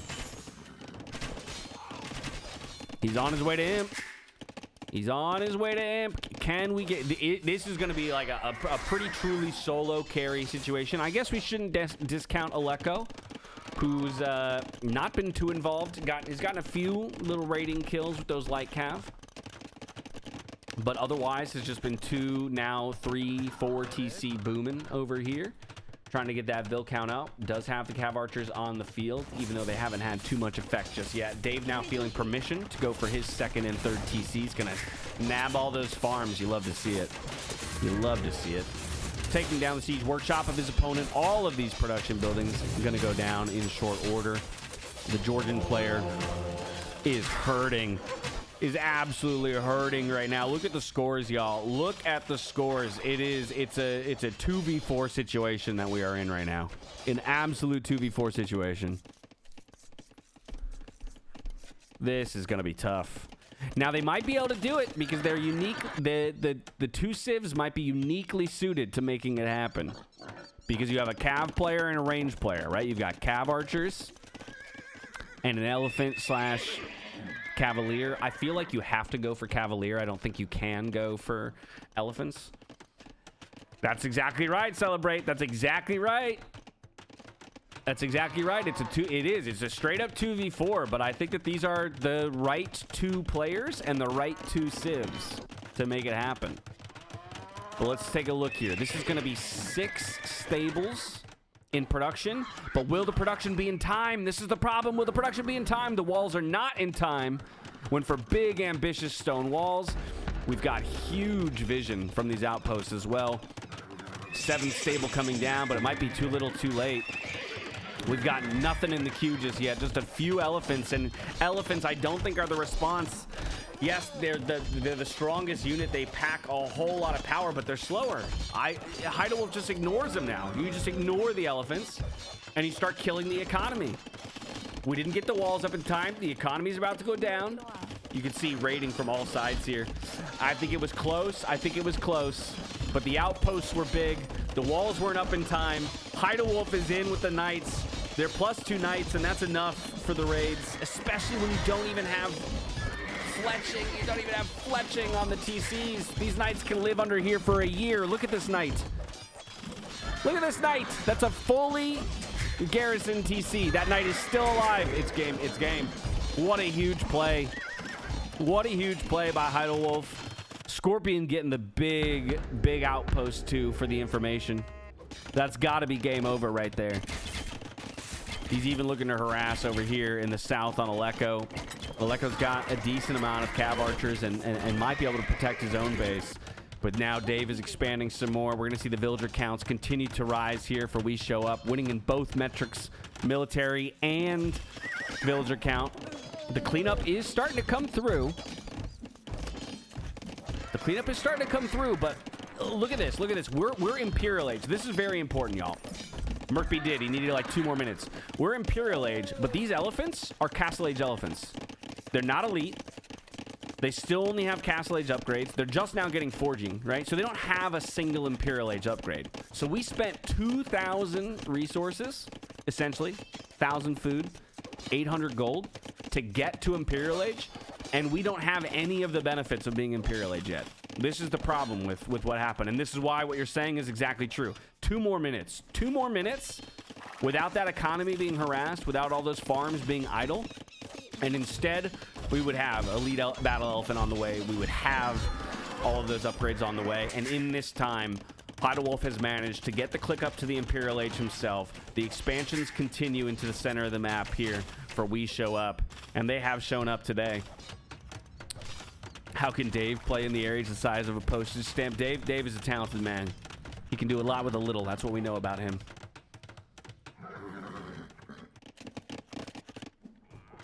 He can do a lot with a little. That's what we know about him. The Night Mass is phenomenal here for Heidelwolf. He's got 30 knights on the field right now with 124 villagers supporting. More villagers than the Khmer player after all that raiding. Finally, plate barding is on the way, but it's still a minute out. So these elephants are going to go down. We're trading off elephants that aren't even at peak power yet. Dave's going to grab some more upgrades. He's going to drop some more castles. He's going to grab some more space. Woodhouse is maybe the one person who's in a little bit of a tricky spot, playing up against Aleko. Aleko on the way to the Imperial Age. The Mangonels, though, defending to try and get this castle up. Great dodging on the Mangonel shots here from Aleko. Honestly, might get the deny. I think they're... Oh, I think he might have just wanted to commit the villagers with the knights coming in. Should now be able to send the villagers forward with the knights there. But we're not working together. Okay, Mangonel coming over. Mangonel coming over. Maybe to buy Woodhouse a little bit of breathing room. Heidelwolf coming over to try and help out his buddy. Honestly, Heidelwolf can just do the same thing he did to Merkby. Just dive in underneath these TCs. Just start wreaking havoc on the ecos. You can see Cybot as well has completely relocated to the top side of the map. So we're still very much locked in to a 2v4. Halberdier on the way. That's a big upgrade. That's a big upgrade there. It's going to do a lot of work against the Knight player here on the side of WeShowUp. But I think Dave is now finally hitting his stride as well. Imperial Age about to come in. Second armor upgrade for his Iron Pagodas. Still making quick work of all the remaining buildings here for Cybot. Finally get the castle up here for the Burgundian player in Woodhouse. Woodhouse now going to expand down to the southern side. I'd say WeShowUp has gotten out of the woods at this point. I'd say there was a moment there where things could have gone awry, that early Imperial Age time. If they didn't get the hit onto Merkby and Merkby could just start rolling forward with the elephants, then I'd be worried. But I think right now, still looking at regular battle elephants, not elite battle elephants. You're feeling decent as a team. The question is, do we have any halberdiers? Because the Cav are not going to stack up 1-to-1 forever. Well, they're already not stacking up 1-to-1. So the real question is, where is our spearman line? Is anybody going for it? We've got Paladin now on the way, but Dave's going into Cav. We're going to Archers here for Scorpion. The Archers will help for sure, and they'll be great against the Halberdier, but we do still need a solution for the Elephants. We can't just leave that unchecked. Like, we had a good hit, but since that time, we're back up to 130 vills, and we're starting to produce again. Going into Hussar, I don't love to see, but it speaks to maybe just a lack of gold over here for Merkby in the end. Big castle drop here by Woodhouse. Big castle drop. You can see this game being dragged out. I mean, I'd be impressed if they're able to come back in this game. I mean, huge credit to Aleko and Merkby for holding strong then while those two boom back into the game. Because look at this. We're at 62 vills and 53 vills, and that's already with like 5+ minutes of rebooming. We do have some archery ranges coming up. So Never Began is thinking about supporting his allies once again with some military. The Cavalier, though, they're looking to dive in and do some more raiding underneath each of these town centers. Already done some good damage over here on the right-hand side. And that's the problem. Aleko's in full chase mode. He's got this beautiful mass of Cav archers, but they're just fully in chase mode right now. On the top-hand side, though, I say all of that, and look at this. Merkby is rolling forward. He's got those halberdiers. He's got this hussar. He's got a castle position forward now. He's looking to lock down some more gold for himself. Elite Iron Pagodas, though. Elite Iron Pagodas here for Dave. I need to actually look at that unit. I'm not familiar with them. Where the heck are they? Where's my castle? Am I crazy? Where are they? In this damn tree. I feel like I'm blind right now. Are they not listed in this? They are not on there. Okay. Yeah, then I'm not crazy. I feel less crazy. Because what are they good against? They have a plus against... I mean, they've got decent armor and bow stats.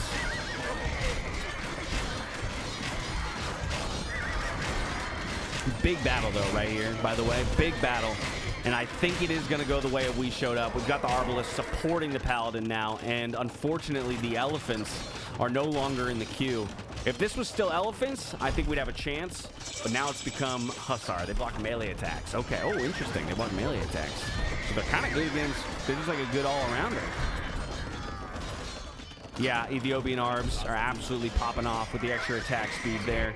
And you can see the expansion from Dave. More castles coming out towards the center of the map. They're gaining more and more space. They've actually connected.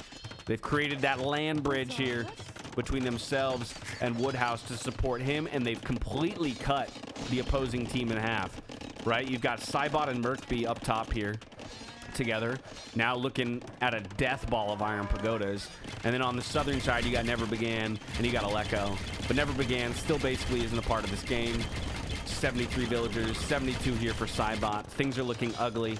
The castle position that maybe was the one opportunity there for Merkby to hold this one, unfortunately goes down. The position is getting worse. He's on the run, full retreat mode. The production buildings are now in the targets. A little bit of raiding here in the center of the map. That's good. Show some signs of life here with that Hussar raiding. But we just don't have our allies back in the game yet. Georgian players still struggling to make it happen. Just now hitting 80 villagers, producing out of 1 TC, by the way. We need to fix that. Looks like, oh, we're housed. Ooh, we're housed. That's a problem. Dropping as many houses as we can in the back. Over here, Never Began. Replacing a market, dropping new town centers. A little bit of pressure here, though, from Aleko. A little bit of pressure from Aleko. Highest score in the game, by the way. And Woodhouse is kind of on his own at the moment. Still no support over here. Maybe Dave needs to think about swapping his attention from the northern side of the map to the southern side of the map. Just bring those Iron Pagodas in. Clean up these trebuchets. Castle under fire. 4 trebuchets going to make quick work. Will Dave get there in time? He's on the way. He's on the way. He's thought of it. Or maybe Woodhouse has demanded it. Said, hey, bro, I need some help over here. Villagers repairing. Castle at 50% HP. 4 trebuchets still working away. Iron Pagodas and those heavy cav archers about to clash here. I think we have enough, though. We've got enough in the tank here for Dave. He's going to go straight for the trebuchets. Nope. Actually repositions. Now he goes for the fight. Can patrol in. It's Paladin as well here for Woodhouse. There go all the trebuchets. And just like that, I think, last breath of hope there for GetMurked. It may have just escaped from their lungs. You can still see the expansion attempting to be made here on the right-hand side. Aleko really just hugging the edge of the map. Look at all these town centers placed within a couple tiles of the edge of the map. Big fight between the Cav Archers and the Iron Pagodas. But Dave doesn't care. He's going to keep rolling forward. He's got some Paladin to back him up. And as we flip to the top side of the map, it is Elite Battle Elephant. It did finally come in. But unfortunately, it's a little bit too little too late. Might eventually be able to clean this up. The Paladin, though, bringing Merkby down to 90 villagers at this point. Right? We need 135 plus to sustain elephants. And now dipping below 90 means these elephants, the elephants are on the map now. They're not going to be there forever, and they're not going to get replaced. So unfortunately, Merkby is putting up his last stand, and there's still no military in support from Cybot, just now getting the pikemen onto the field. I mean, Dave's doing a great job kind of constricting space as well, right? Continuing to drop these castles, kind of cutting that connection. Woodhouse did a phenomenal job just holding strong. Still a pretty tough game for Woodhouse, I'd say. Overall, the fact that he did end up losing that castle, he's been pretty constricted in space, and they are still struggling to fully deal with Aleko's Turkish Cav Archers. I mean, 60 heavy Cav Archers is pretty nasty. So this is going to be difficult. And once again, Aleko has reestablished a castle position. He's going to get himself some more gold. So it's kind of, I don't know, man. Every single time, though, one of these players gets something done, you can see the other side of the map. It just looks disastrous. That's pikemen that are getting absolutely melted by Ethiopian Arbalest and Paladin. I mean, these are just +2 pikemen here. It's not enough. I mean, it is the Georgians, but they just don't have it. They don't have it in them. The trebuchets are now working away on the town centers. Honestly, just hit the production buildings. I wouldn't pack them up. Just hit these. I would just hit all these production buildings right here, and it's game over. It's looking like it's game over regardless. The score lead continues to balloon. Now 3K in favor of WeShowUp. You can see some desperate town centers being dropped now on the right-hand side of the map. Hey, we haven't tried that yet, so maybe we will.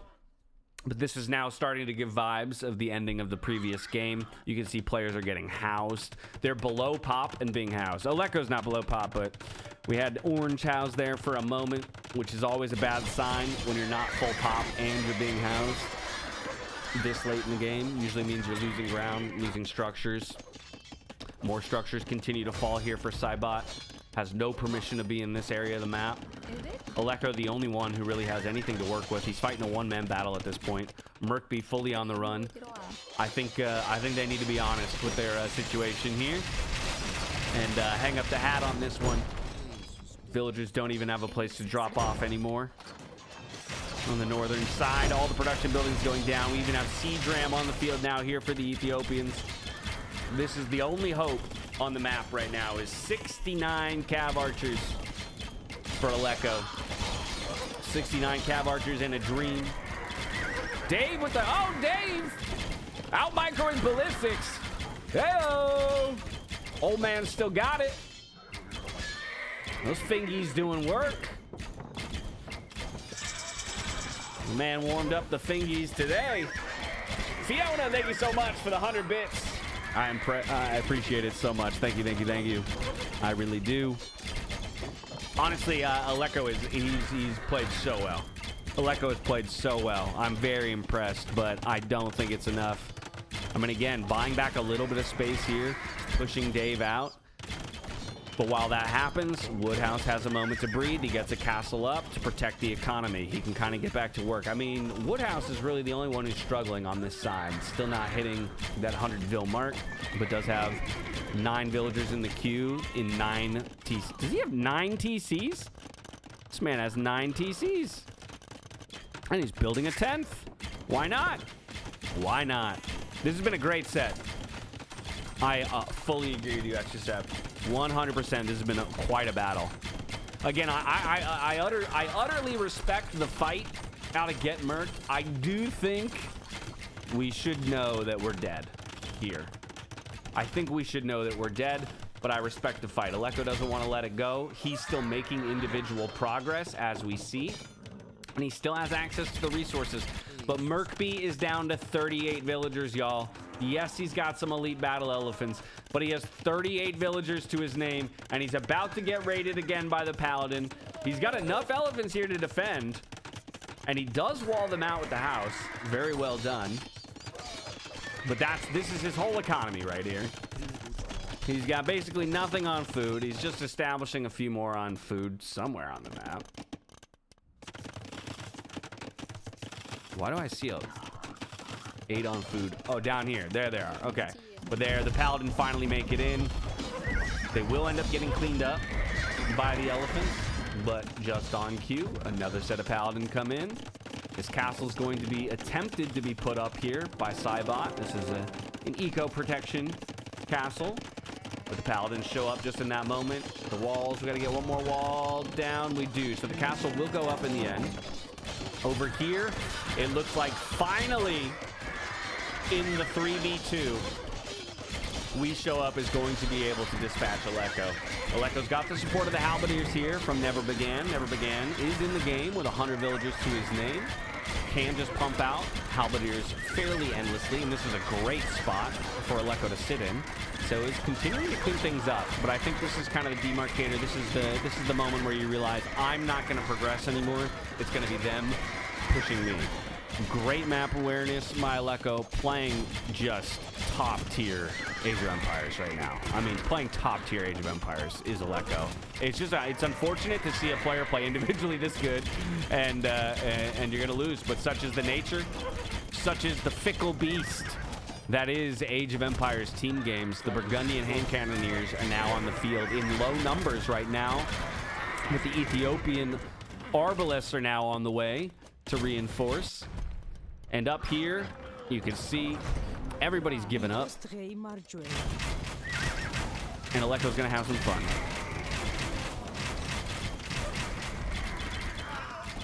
Just waiting for that final GG. Come control. Finish it. Says Oleko. He wants that final battle. He wants that final battle. The score will continue to increase for Oleko. Looking good. Deletes a couple buildings to let Dave in from behind. Says, finish it! Game number 3 goes the way of WeShowUp. We are now on series point, y'all. Series point here for Nomad Cup 2. A big victory out of WeShowUp. Let's walk through it one more time. It was all about the battle of the booms. The 2 boomy players here, Aleko and Merkby, left to their own devices. Khmer and Turks. Would the 2 of them be able to overcome the quad? And unfortunately, the answer was no. All right, right out the gate, we're in, and you can see 2 TCs immediately being dropped. Faster than the rest. Here come 3, 4, and 5. We're still waiting for a blue town center. Superhero, you got to drop a TC, bro. Superhero, you got to drop. You just pick anywhere. Just pick a. Superhero, you got to. We need it. A TC needs to be placed. Just any, literally anywhere. Just put a TC on. Just put it. This has to be a re. You have to re here. You have to re. Put the town center down. What are we doing? This has to be a re. Did he DC? There's no way. No, you have to read this. Look, all the other town centers are 50% or higher.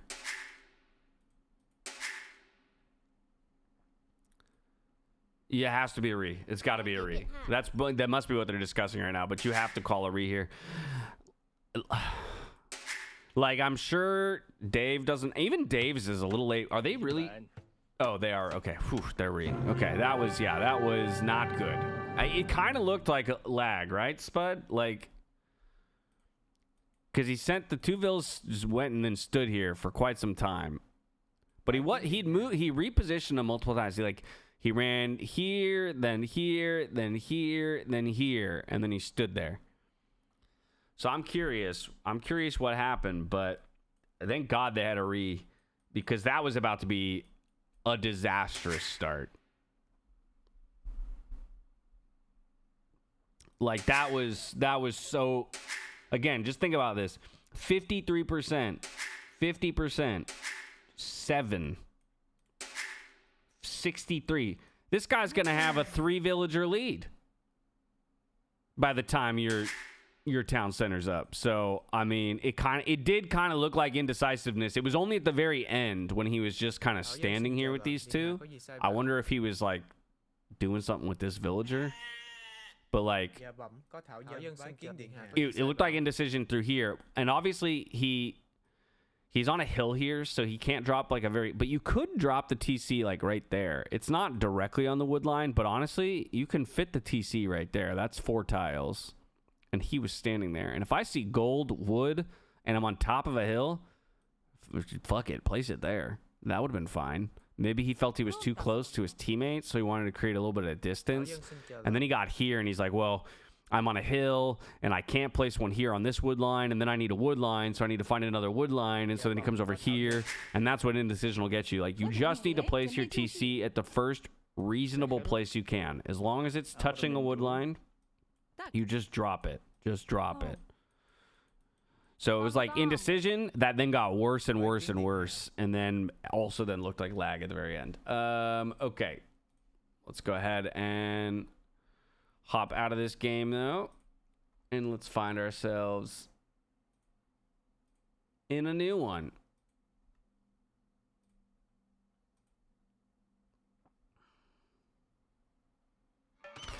Off we go. Game 4. Take 3. And everybody has a TC down. And they're all coming up at reasonably similar times. We definitely have some faster than others. As you can see, yellow's going to be first, it looks like. No, actually, Hide a Wolf was first. Yellow will be second. That's Merkby. Merkby immediately going for a boar. But okay, let's start in kind of the northwest position here. Playing as the pink or purple, whichever your preference is there. is Cybot for GetMurked. GetMurked looking for a comeback in this series right now, down 1-2 in the overall score line. Is going to bring this boar in very nicely. Cybot's playing as the poles. Lots of cows and lots of space to work with over here. Down to kind of the... Down south of him, but over to the western side is his teammate in Merkby, team captain here, as I recall, playing as the Hindustanis in the yellow. Kind of opposite the two of them is going to be Superhero for the opposing team. That's WeShowUp, playing in the blue as the Vietnamese. We keep rolling in the easterly direction, and kind of smack dab in the middle of the map is Wolf, playing as the Sicilians in that light blue, player 5. And then Dave, their third and final teammate in this 3v3 here. Marauder playing in the green as the Khitans. Okay, so they're all kind of lined up. Decent amount of space between each other, but all connected. And then on the far eastern side, but still in close proximity to Dave, is Never Began, playing in the red as the Chinese. So the Chinese, they're going to have, or should have... What happened here? Something happened? I mean, obviously, you're going to be lacking the food initially. Oh, Dave. Coming up big with the lane here, by the way. But what happened? We just had no food, I guess, under the TC at the beginning when we dropped it. Because we should have a Vil advantage here for the Chinese. But Nomad can be tough because you're starting with no food. But... you would go loom into, as long as you have some food under the TC, like a single cow, ideally, you could, retain some of that villager advantage. Either way, Dave with a phenomenal lane, gonna force Never Began way out into the side, or out into the open here, to grab that boar meat, while bringing in a second boar. By the way, Dave working with 2 boars for himself. Gonna go out and grab these cows, it looks like, to support his food economy. Wolf in phenomenal position to carry, by the way, as the Sicilians, kind of tucked between his 2 teammates. He'll be in a perfect supporting role, which is, I think, what they want him to be in. And so it's going to be on Dave and Superhero to kind of hold the flanks. And that's where I would look more at Superhero's position here, because he's going to be the one who might be caught in a bit of a 1v2, right? Against both Merkby and Cybot. So that could be a really dangerous position here for Superhero, but a lot of it's going to depend on our starts, our early Dark Age, and what our Feudal Age timings are. Okay, Cybot is struggling right now. The fact that the Chinese has the least villagers in the game is pretty rough. That is very rough. Like, Dave is the second least, but he's actually still ahead in that Vil count. I don't know what the loom status is on every single player. Dave has it. We have it here, obviously, as the Chinese. We don't have it over here. I guess I could look at gold. Actually, that'd be the easiest way to look. 3 players have it. So it's Never Began, it's Superhero, and Marauder. You can just look at the gold.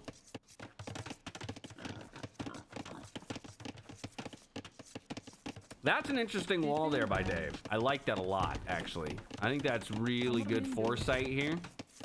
He's gonna just kind of... it buys him this back area more so than it buys Never Began. I would love to now see, like, a house here. Or there. That works, too. Yeah. Just kind of keep this area protected. He's gonna wall straight to this stone, so he is...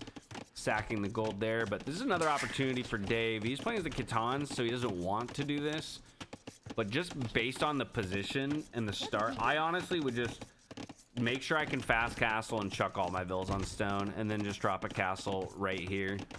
But as the Khitans, he probably more than likely just wants to go to Feudal Age, start getting that food economy working, and then get scouts out onto the map and harass. Maybe he can just fast castle and do it with knights. Who knows? Doesn't have a great gold position. He's got to come out here for gold, so he's a little exposed, but it's not terrible. Khitans don't have knights, then step lancers, I guess. camels, steppies, and light cav. There you go. Okay, but point being, he could try to fast castle still and be a nuisance with cav. I would probably just go feudal, but at this point, 22 working on a 23rd villager. It's probably going to be a fast castle. He's getting those walls up. We do have the first player on the way to the feudal age, and that's going to be GetMurked over here as the Hindustanis. Let's get that discount on the villager production, which is very nice. He still has a lot of food under the TC and still has a boar back here. I wonder if he sees it, but still has 4 cows as well, 5 even, that he can grab some food from. Up here in the north, got that double full work going. We're bringing in another boar. Fantastic start here for Cybot, to be honest. All 3 players on the way to the feudal age. Only 1 player on the way to the feudal age, and it's actually the player that we thought maybe would go full carry from the center position, but I'm not sure that's the case anymore. Superhero now going to go for the boar kill out in Narnia. I guess we're going to drop a... I would assume we're going to drop a mill near that at some point. Let's get that one closer, please. This is a 2-tile gap. It's all right. We're focused on other things. That's all right. All right. Feudal age has been reached here. It's going to be a fast castle, though, for GetMurked. So GetMurked is the fastest feudal age time and is going fast castle. Things are looking really good for the Hindustani player. Dave is completely walled up on the right-hand side, the side that would be under threat, if any side. 50 seconds, 40 seconds away from the feudal age now. Superhero will be the last one to the feudal age. A minute and a half away still. He's lucky, in all honesty, that his opponent is fast castling and he isn't going to get necessarily immediately punished in feudal age. But castle age on the way now before feudal age is even reached here by Superhero. So the good news is Superhero playing the Vietnamese, they know where the opposing TCs are, right? So they should not be surprised by anything. You are aware that your opponent is right here because you see their TC position. You are aware that Cybot is up here, and then obviously Dave is well aware of his opponent's position over here. It is going to be a fast castle on this side, but we are dropping our archery range as well. So Chinese player going to go into archers of some kind. No stone, though, so Chukanu not going to be an option immediately. It'll have to be crossbow. Dave is also going archery range.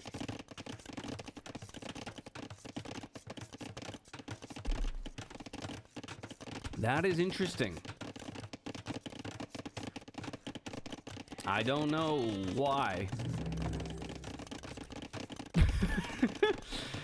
What? Do I not know how? What? I guess the skirmishers train and upgrade faster. So in Castle Age, they're not terrible. Like if he's just going to go skirmishers into...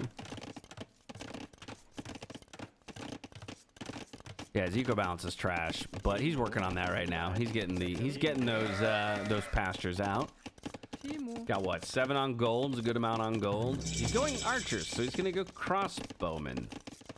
He doesn't see this archery range, and his opponent does see his archery range. So this is a really good... Oh, and now we're fully on stone. Okay, earlier when he was dropping the archery range, it wasn't on stone. So it is going to be a castle drop here, and it will be Chukanu, which actually might work out all right then for Dave. Dave has only produced 1 archer, though, and has since stopped production on the way up to the castle age.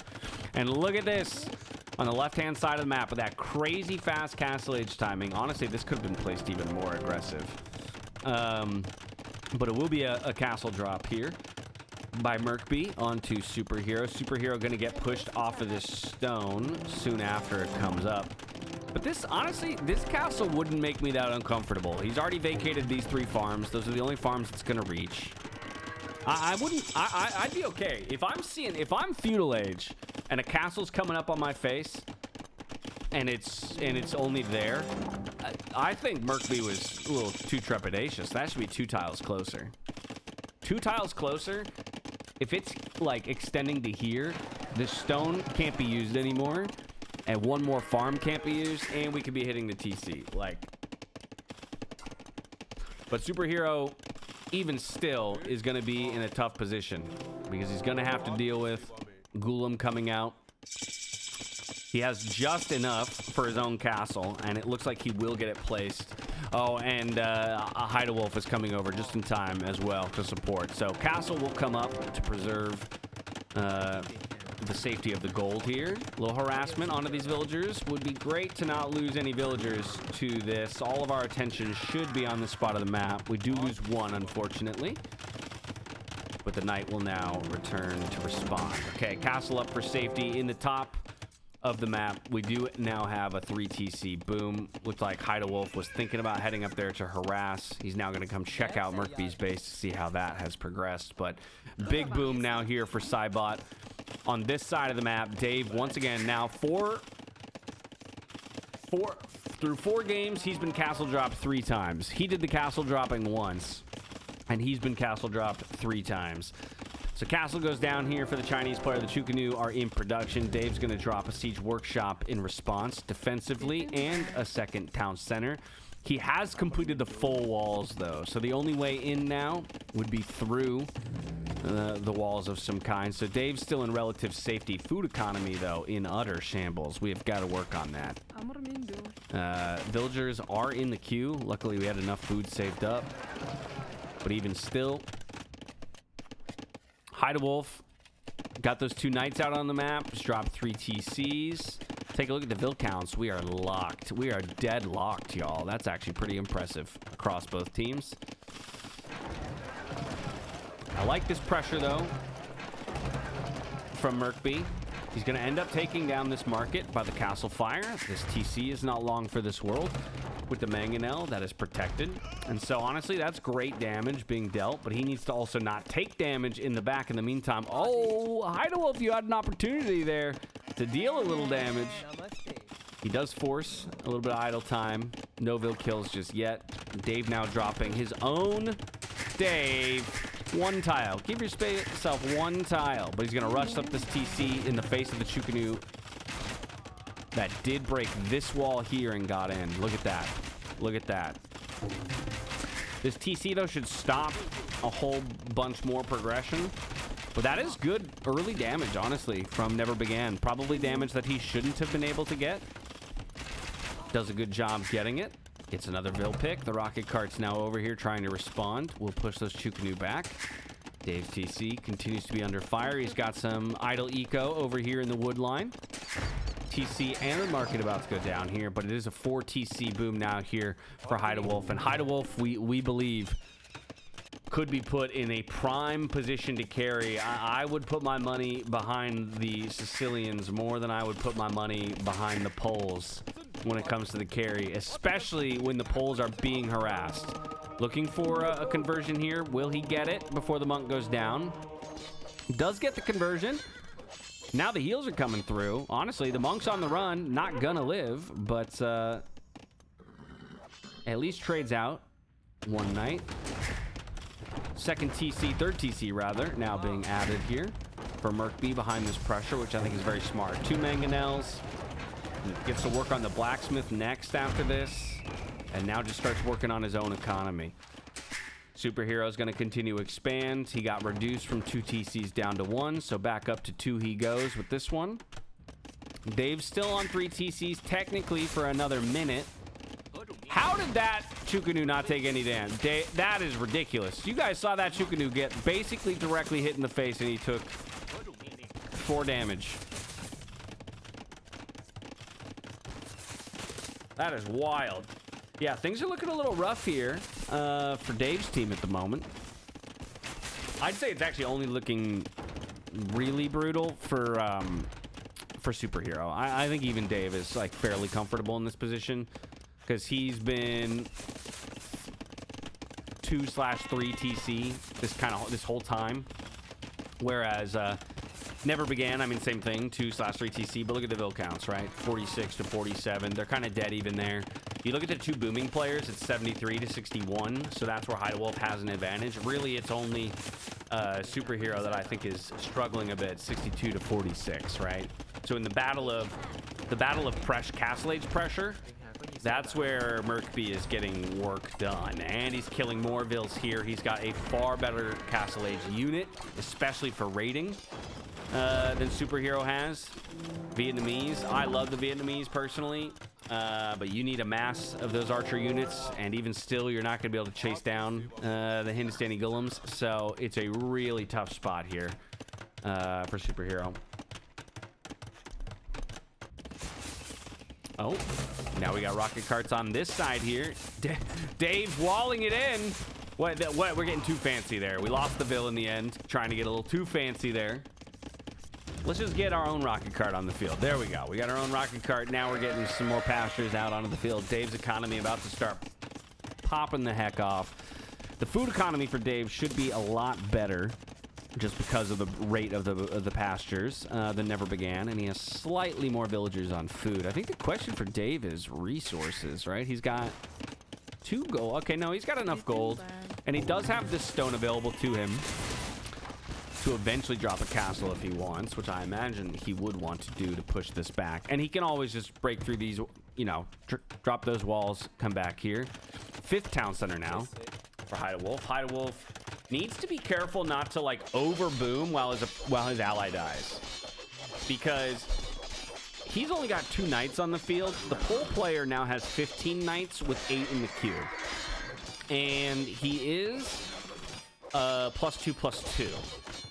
And so we're about to see a dead Superhero if Hydewolf doesn't start producing some knights. And he is producing knights at this point, but he's only producing out of 1 stable right now, and he only has 2 stables to his name.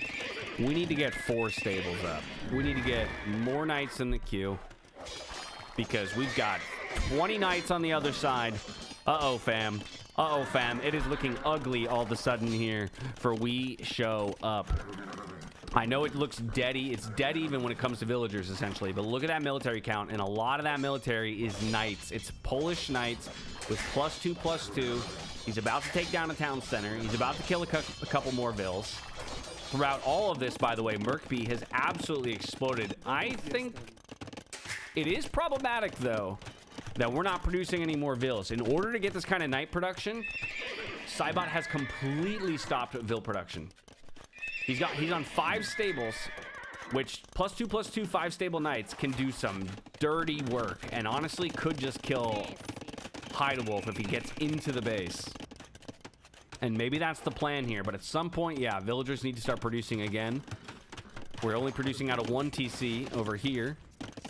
Dave is still looking all right as he finally gets some military upgrades. But the knights are in. The Polish knights are in. They found a hole. They found a hole. They got in.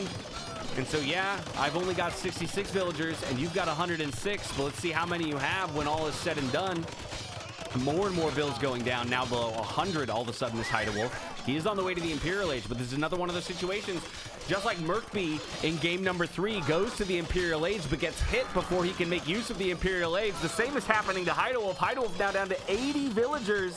A minute to go until Imperial Age. More knights in on the villagers underneath the TC. We even have a little bit of a support from the Golems as well. I mean, this is an absolute massacre. It's an absolute massacre. We got the Sicilian castle up. That's going to maybe help him stabilize. But look at this. The knight numbers are still really solid here for the Poles, and more knights are flooding in. He's producing 6 more out of 5 stables at a time. I don't know. I don't know, y'all. We might be going game 5 here. We might be heading to game 5. Yeah, Cybot's floating a ton of gold. He could just buy some food, spam out some more villagers, or just buy some wood and drop some more farms. Either way, he is going all in on the military production, which is what's currently winning them the game. But he needs to be careful that he doesn't get stuck only spamming knights, right, in Castle Age. At some point, you're going to have to make your way up to the Imperial Age. He is on the way up to the Imperial Age, so he managed through all of that after cutting production, but we need to get more vills on the field. We cannot play the rest of this game with 70 villagers. Imperial Age about to be hit here for Never Began. First to the Imperial Age for GetMurked. He's now matching the Imperial Age that is on the side of Hydewolf. 2 very different civilizations, though. Cavalier on the way. Only the first armor upgrade, though. So this is almost identical, you know, to the story that we were telling around Merkby. Because look at this. These are stronger knights right now than these Cavalier are going to be. because he doesn't even have the second armor upgrade yet. And the numbers are there. The numbers are there. Superhero's getting killed. He's got 57 villagers right now. He's going to lose even more here. He's got a little bit to defend. Now his wood line's about to get threatened. He's trying to get there with the house walls. He gets them down just in time. Dave over here now getting pressured by cav archers and a trebuchet. Dave nowhere close to clicking up, by the way. What happened over here? What happened over here? Just doesn't have the buildings, it looks like, because he doesn't have anything. He started producing military, so he's got step lancers. He actually has 20 step lancers. Where are they? They're up here. Dave, you got to bring those back, dude. Dave's got to bring the step lancers back. He's about to get pressured so hard. He's about to run out of all of his pasture space. He needs to get these step lancers in. He's not playing with half of his army. He's got half of his army up here. He's got a quarter of his army here. He's playing with just 1/4 of his army. So this is looking disastrous right now. I mean, Superhero is effectively out of the game. He's pretty much dead. It's going to take him a while to get back into it. Dave actually has the means. Dave, you have... Dave, there. He found him. He had 7 step lancers just sitting here that he needed to put to use. He's got to take that trebuchet out. It's another trebuchet now out onto the field. I don't know where all of his step lancers died up here, unfortunately, so they got cleared up. Didn't get much done. Could have used the step lancers back here. It's looking really bad all of a sudden for Dave. He's going to drop a mining camp. He's lost his town center. Running out of places to drop food off. He did go ahead and break that wall down, and he's starting to expand to the south to buy himself some space. But look at this. The cav archers have permission to go in, and they're feeling pretty good. They've got bracer and 2 armor upgrades, actually. So they're pretty well upgraded. Oh, no. We're on stand ground. And the GG comes in. My goodness. Can you believe it? GetMurked with the comeback, 2-2, evening up the series. We're going to game 5, y'all. Cue the silver scrapes. We're going to game 5. I'm honestly, impressive. I think it was, what an interesting strategic decision to cut Vills. And actually, he never produced again. Look at that. He was even dropping a new town center, and he never went back above 70 villagers. That's actually wild. But Dave, unfortunately, losing kind of the straight up 1v1 over here. I think it's not game over, or at least not this quick. If that one group of step lancers never leaves and he keeps them around, and then if he had realized he had these 7 step lancers here earlier, literally if he just hits them, like, he could have prevented this position here, I think, from being established a little bit easier. Merkby got the win, man. That was huge. Lock in game number 5, Nomad Cup 2. We are on African Clearing, the best map in the game. It's a 3v3 to decide it all between WeShowUp and GetMurked. 1 minute in, let's get into it. We're going to go ahead and start up in the north here. What the heck did we do with the colors? Okay. We have an even numbered color on the odd numbered team. That's going to bother me so much, but we'll make it work. All right, in the red, we've got Woodhouse playing as the Magyars. Now, he is on Team WeShowUp, even though he's playing in the red. Just to the southwest of him is going to be Cybot on the opposing team, playing as the Britons in the purple. So kind of Magyars v Britons set up here in the north. Way down to the southwest is going to be Hydewolf, who somehow manages every single game to get a primo spot far away from everybody else, from which they can boom. Hydewolf completely on his own in terms of territory, playing as the Huns, does get that Hunnic horse out and moving around for some scouting information nice and early. Heading over to the eastern side of the map, we've got a clump of 3 players here, all in close proximity. That's going to be Dave, the one-man army in this situation here, on the side of WeShowUp, up against a twosome from GetMurked. Dave in the blue, he's playing as the Portuguese, and he is going to be tasked with taking on both Never Began, playing as the Franks in the orange, and Merkby, playing as the Maya in the yellow. This is a really difficult combo of civs for Dave to be trying to 1v2 because you have a cav player and you have an archer player and two phenomenal civs for each of those respective roles, very close to each other. Now, as the Portuguese, you have a lot of options. You're a very versatile civ, so there is a possibility that Dave, being able to get on stone nice and early, can maybe get a defensive castle up and then just protect himself with some organ guns or something like that.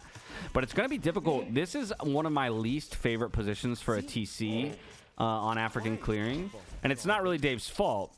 But for those of you who are unfamiliar, you'll notice the majority of the wood on African Clearing is what creates the clearing. It's all along the edges of the map, aside from these little pockets of trees that do have a lot of wood on them.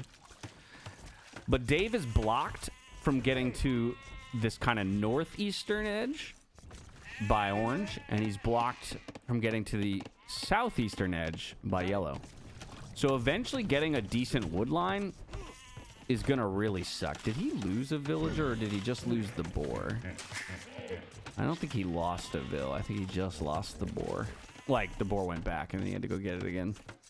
Either way, really tough position for Dave to be in. And as you can see, his first lumber camp is going to have to be on this section of trees here. But each of these only having 200 on them, there's 7 trees. This is 1,400 wood that he has to work with. I know I can click here. I just have to then go all the way through to see the KD stuff. But yeah, he did not lose the vill, just the boar went back. Really difficult position for Dave to be in here. So I think he's made the right choices with his position, and he is getting a 3rd rhino. So actually, maybe not the worst in the end for him. Again, his resource positions are kind of terrible. Like, they're all pretty far from the TC, so he has to get out into the open to pick up stone or gold or anything like that.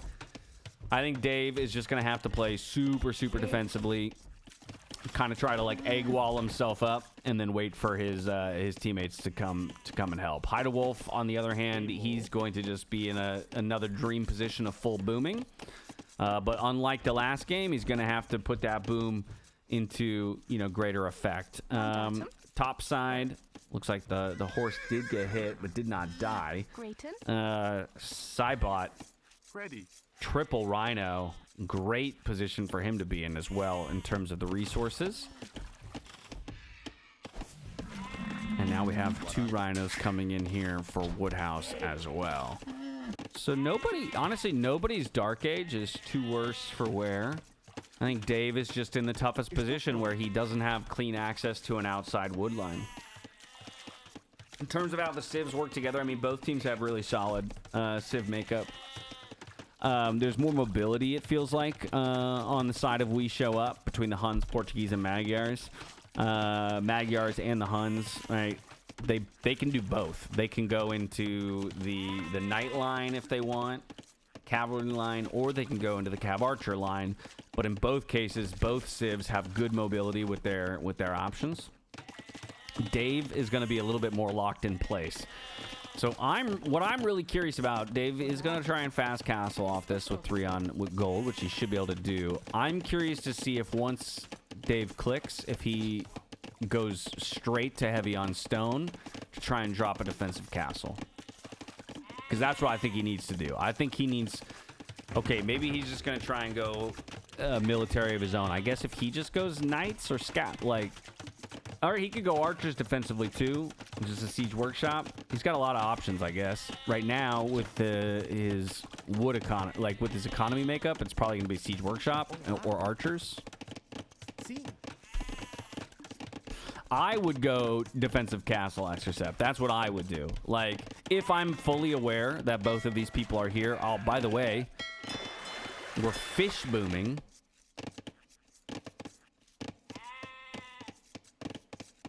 Which is interesting. I mean, your economy is going to be really good.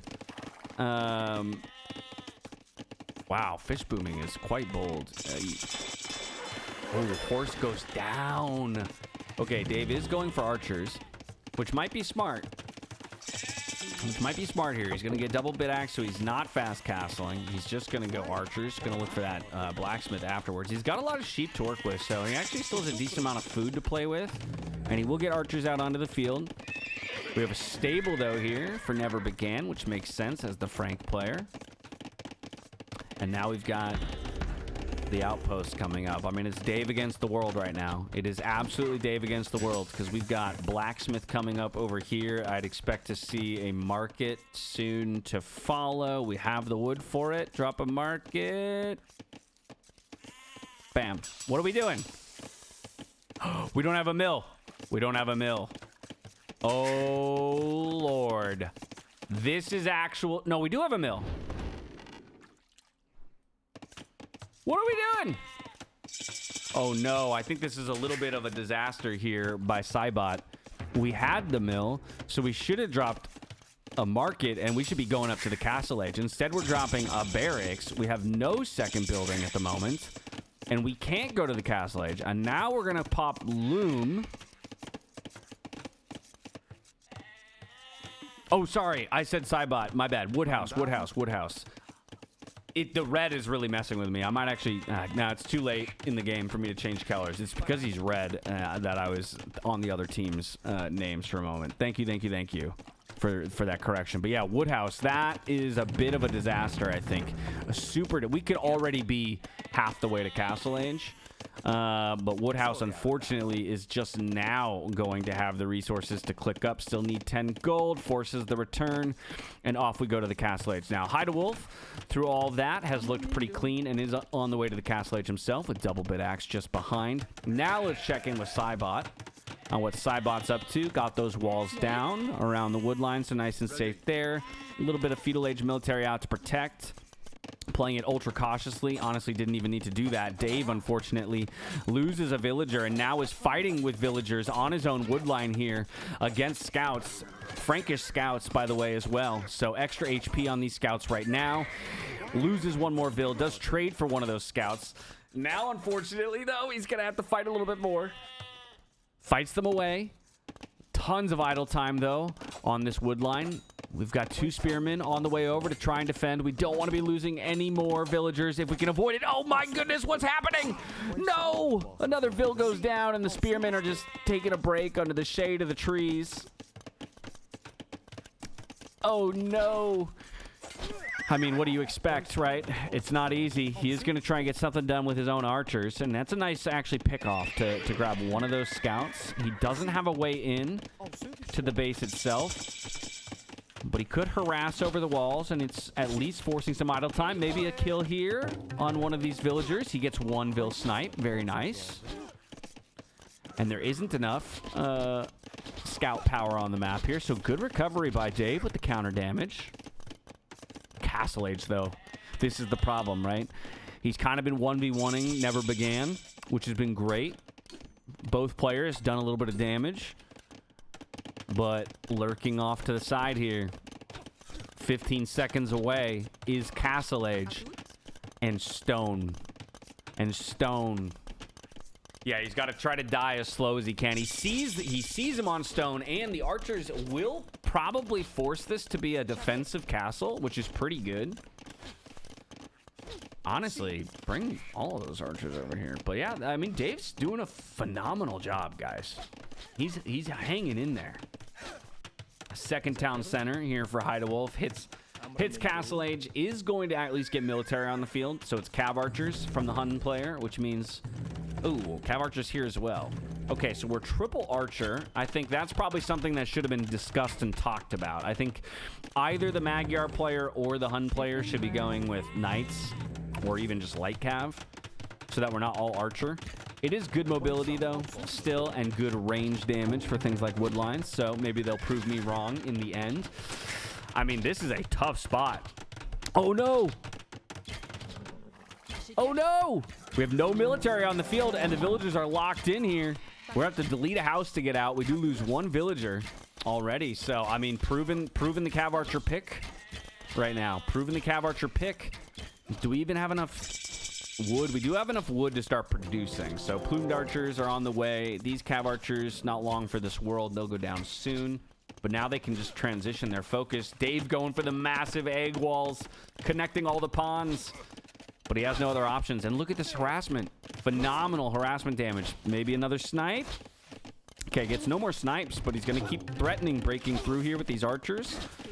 Orange having to pull more villagers over to defend. I mean, shoes on the other foot, guys. We were talking about the 2v1. Dave's 1v2 pretty much. I mean, these cav archers definitely helped out, but Dave has done a beautiful job here.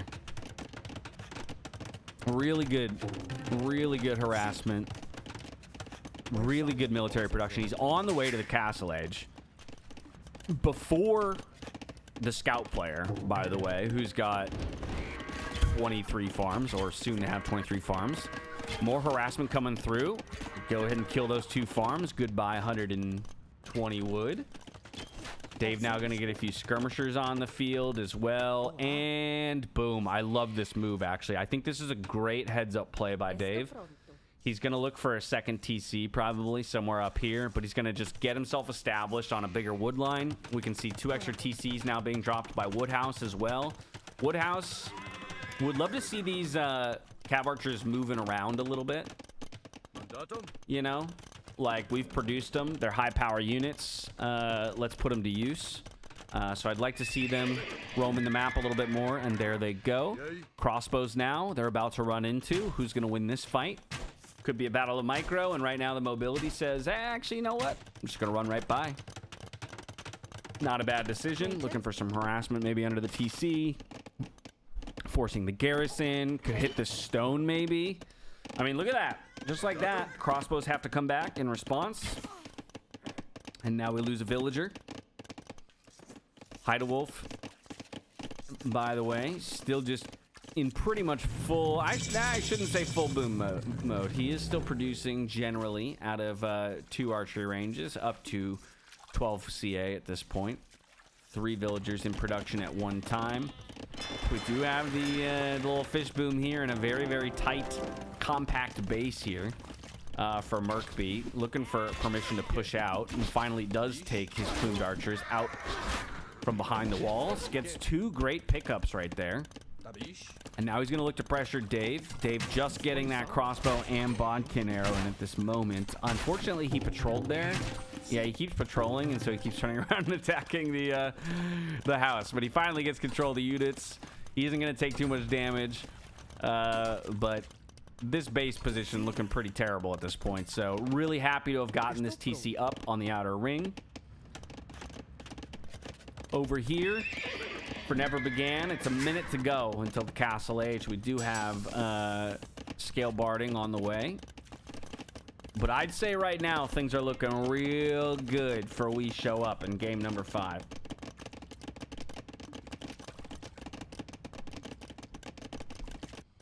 Plumed Archers, they got a little caught, but honestly they traded pretty well because, see, they're faster than... Merkby playing really, really solid. Does Merkby have... No, doesn't have ballistics. Nobody's got ballistics, but Merkby played that super well. Kind of danced around him, and look at this. Takes the hill. Gets another kill on the cav archers. Dave's really just in full chase mode. He is building up his archer mass, though, so Dave shouldn't be too unhappy with his position. Is going to go for that university. Is going to look for ballistics to come in. Might be the first player to snag it. Second armor upgrade coming in over here for our Frankish player, but only 2 stables, so a low amount of knights. Siege pressure, though. Can Dave deal with siege pressure? This is what we were talking about. Now the 2v1 begins.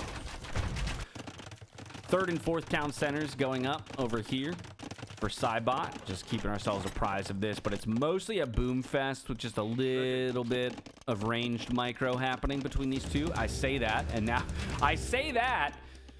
I'm sorry, did we just go up to 4 TCs and then drop 2 siege workshops? You don't have any farms, brother. How do you expect to produce out of any of these?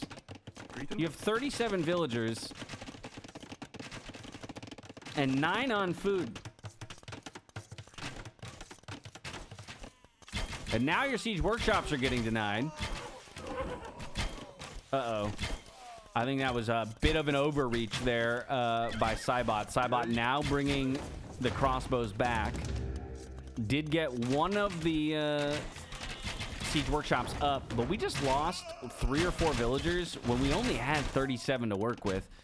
And look, the opponent that we're kind of in a 1v1 against has 54 villagers to their name. So yeah, you might be 4 TCs, but you're not actually producing out of any of them. Well, you're producing out of 3 right now, but you have no food. Like, there's just no food coming in here for Cybot. So that's a pretty brutal position to be in. Dave, walls just go down. Knights are in. Plumed archers to follow.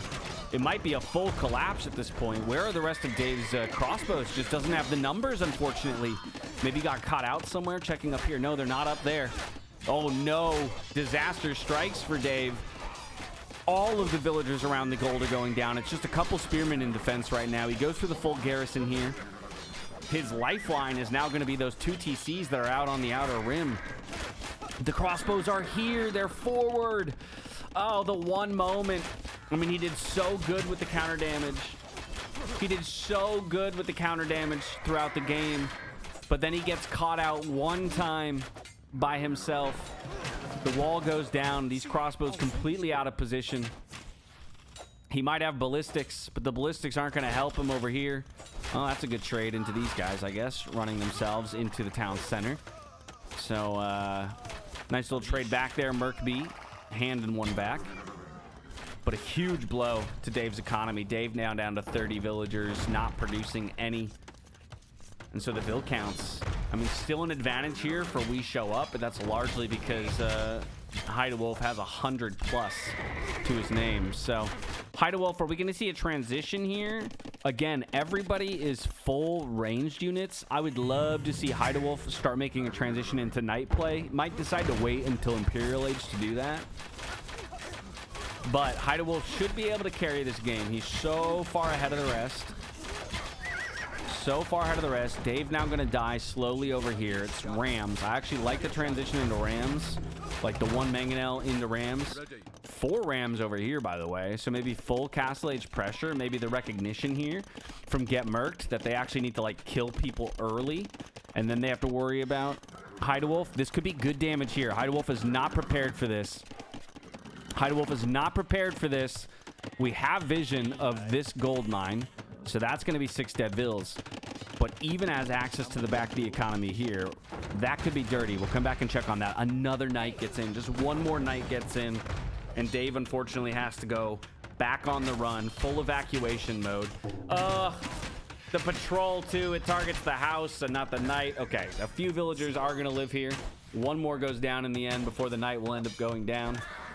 Over here, the front of the base is collapsing. We lost the blacksmith. We're losing the archery ranges. We're going to lose the town center. The expansion continues now here for Merc B. Merc B says, I've done what I need to do militarily. Let's drop those extra TCs. Let's drop those farms. This could be bad, though, for Never Began. Never Began going to have to chase away a healthy group of Cav archers here. Solid micro so far from Hidewolf, but the kills are coming through, and I think this will eventually be the clear up that Never Began is looking for. Up top, it's going to be difficult to push. I mean, just 1 Mangonel a lot of times is enough to deal with the battering rams. Are we looking for a castle? No, just trying to drop a mining camp and gain a little bit of a position. But the position right now is better for the Cav Archer player. We don't have, and we need to get these. Okay, the rams could come out in front and start absorbing some damage. Because now you have to target micro. You have to target micro. That was a huge shot, though, right there. And full retreat mode. Full retreat mode now for Cybot. So that's looking pretty bad for GetMurked. Decent rating damage happening over here. I mean, this is a bit of a repeat of last game where Hidewolf, he got very far ahead. He does click Imperial Age, but is he gonna get harassed too much? Yeah, he lost like 30 vills. Exactly. He's back down to 100. Still the most in the game. But even still, a lot of damage. Dave is going to continue to take damage. It's decent micro here, but the massive crossbows feels like it's just not enough. He will ultimately be able to push it away with the aid of the TC fire, but these knights can continue to deal some damage. And look at that, the score switch.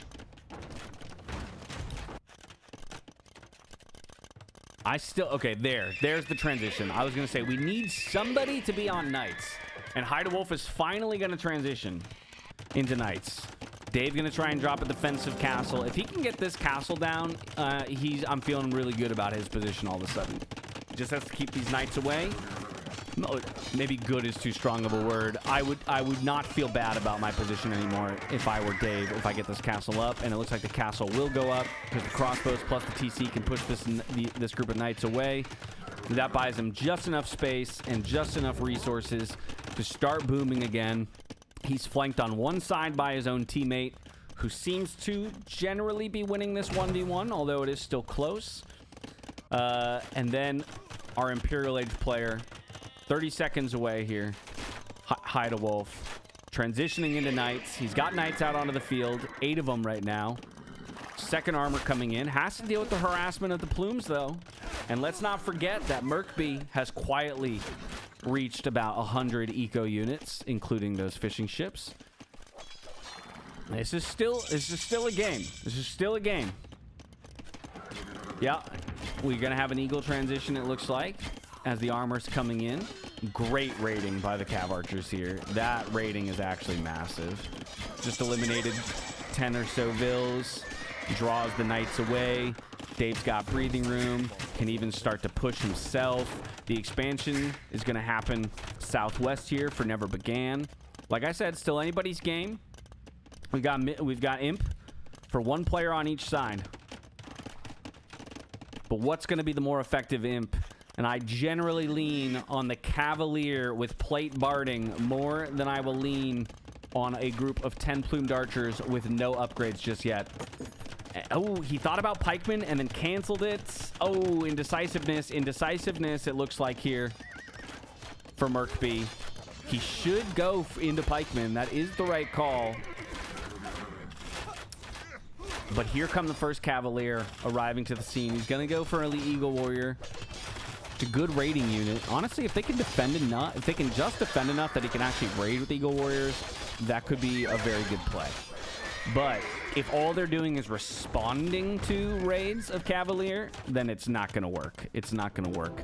This is a great castle line that's being established here by Woodhouse. This is Woodhouse's best game, by the way, of the series. Game 5. Like to see that kind of a recovery after a brutal game 1. So much better showing by Woodhouse up there in the red. But yeah, look at this. I mean, we're just now responding to the Cavalier, and the Cavalier are going to come in and get multiple kills every time. Our Knights are coming back to deal with them, yes, but we're losing a little bit of economy every time. More Cavalier coming in as the walls attempt to go up. The counter damage, will it be there? This is the beginnings of the counter damage right here.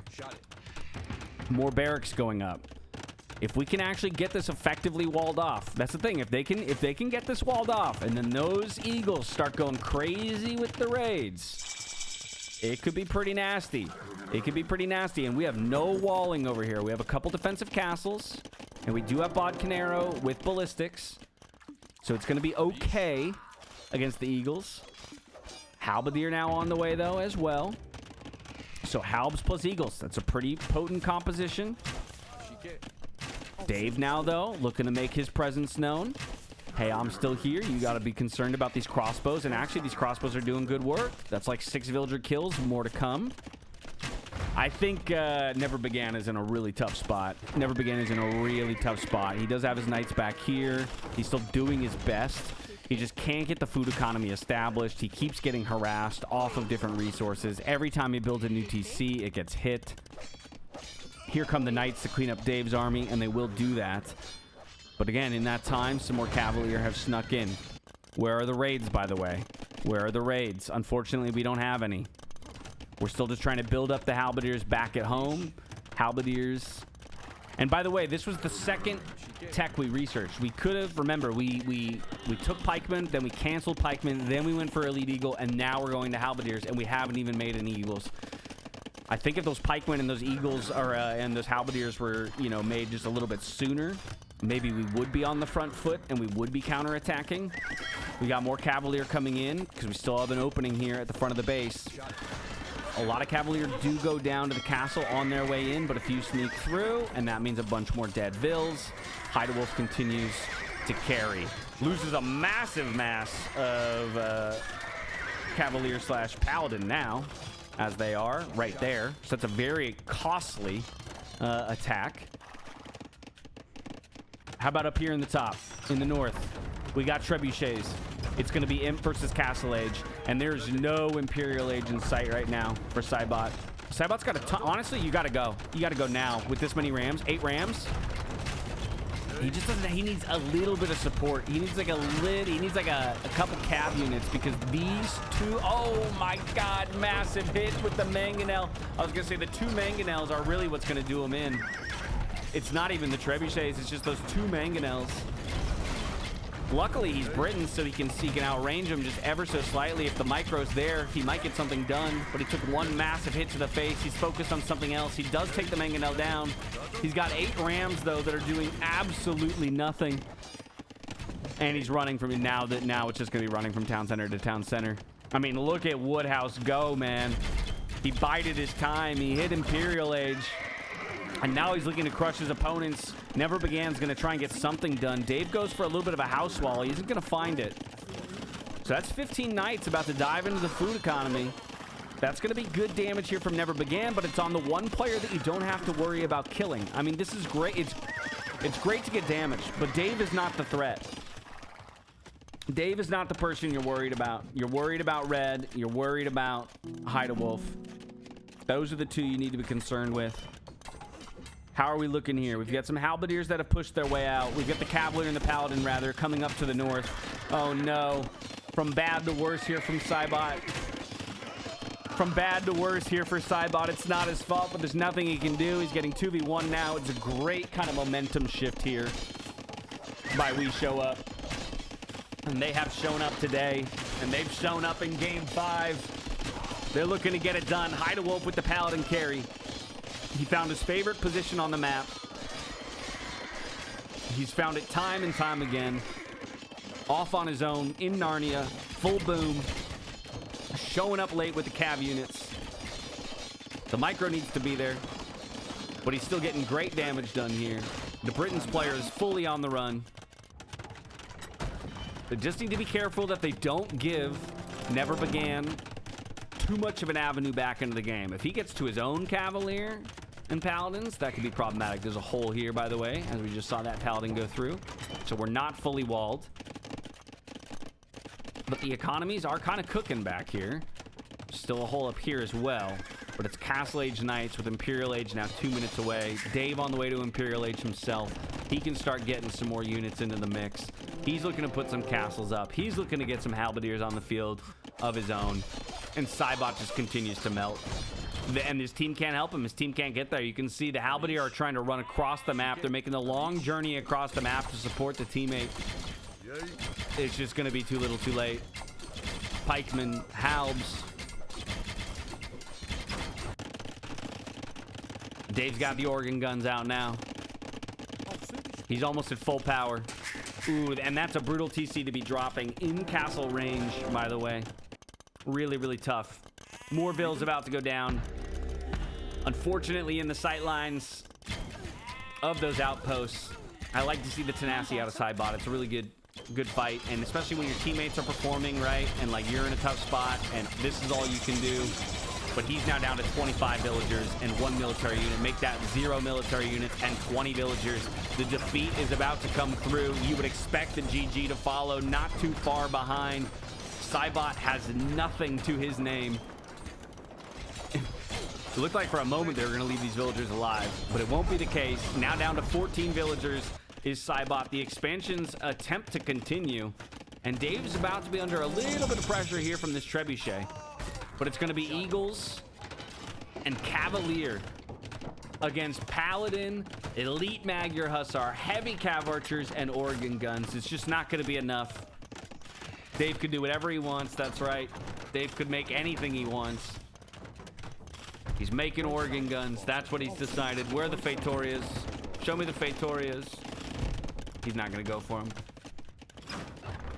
But we're gonna look at the final stand here. It's all gonna happen in this corner. More Paladin raids continue, picking off reinforcements. The gates might be open and the Paladin might start flooding in. Final bits of resources are being gobbled up as well by these guys before they run out of any resources in their base. You see no more gold left inside the walls. They got to stretch out under castle fire. Dave getting another castle up, fortifying his position, giving himself a launching point. Yeah, I mean, and Haida Wolf is just spamming Paladin into a counter unit and does not care. And that's perfectly fine because his resources are there. And the victory is there for We Show Up 3-2. Game number 5 in our best of 5. Your Nomad Cup 2 champions. It's We Showed Up. And they showed up today. Congrats to both teams. I mean, it was a really well played series. What a phenomenal series today, guys. That was so much fun. Interview with Dave? I don't think so much. Maybe in the future. Maybe in the future we'll get an interview set up or something like that. But a great victory. In the end, I was ultimately pulling for Dave and the boys, so it's good to see them win. Shout out to Nomad Cup 2 and Scorpion, who is the tournament organizer for this tournament.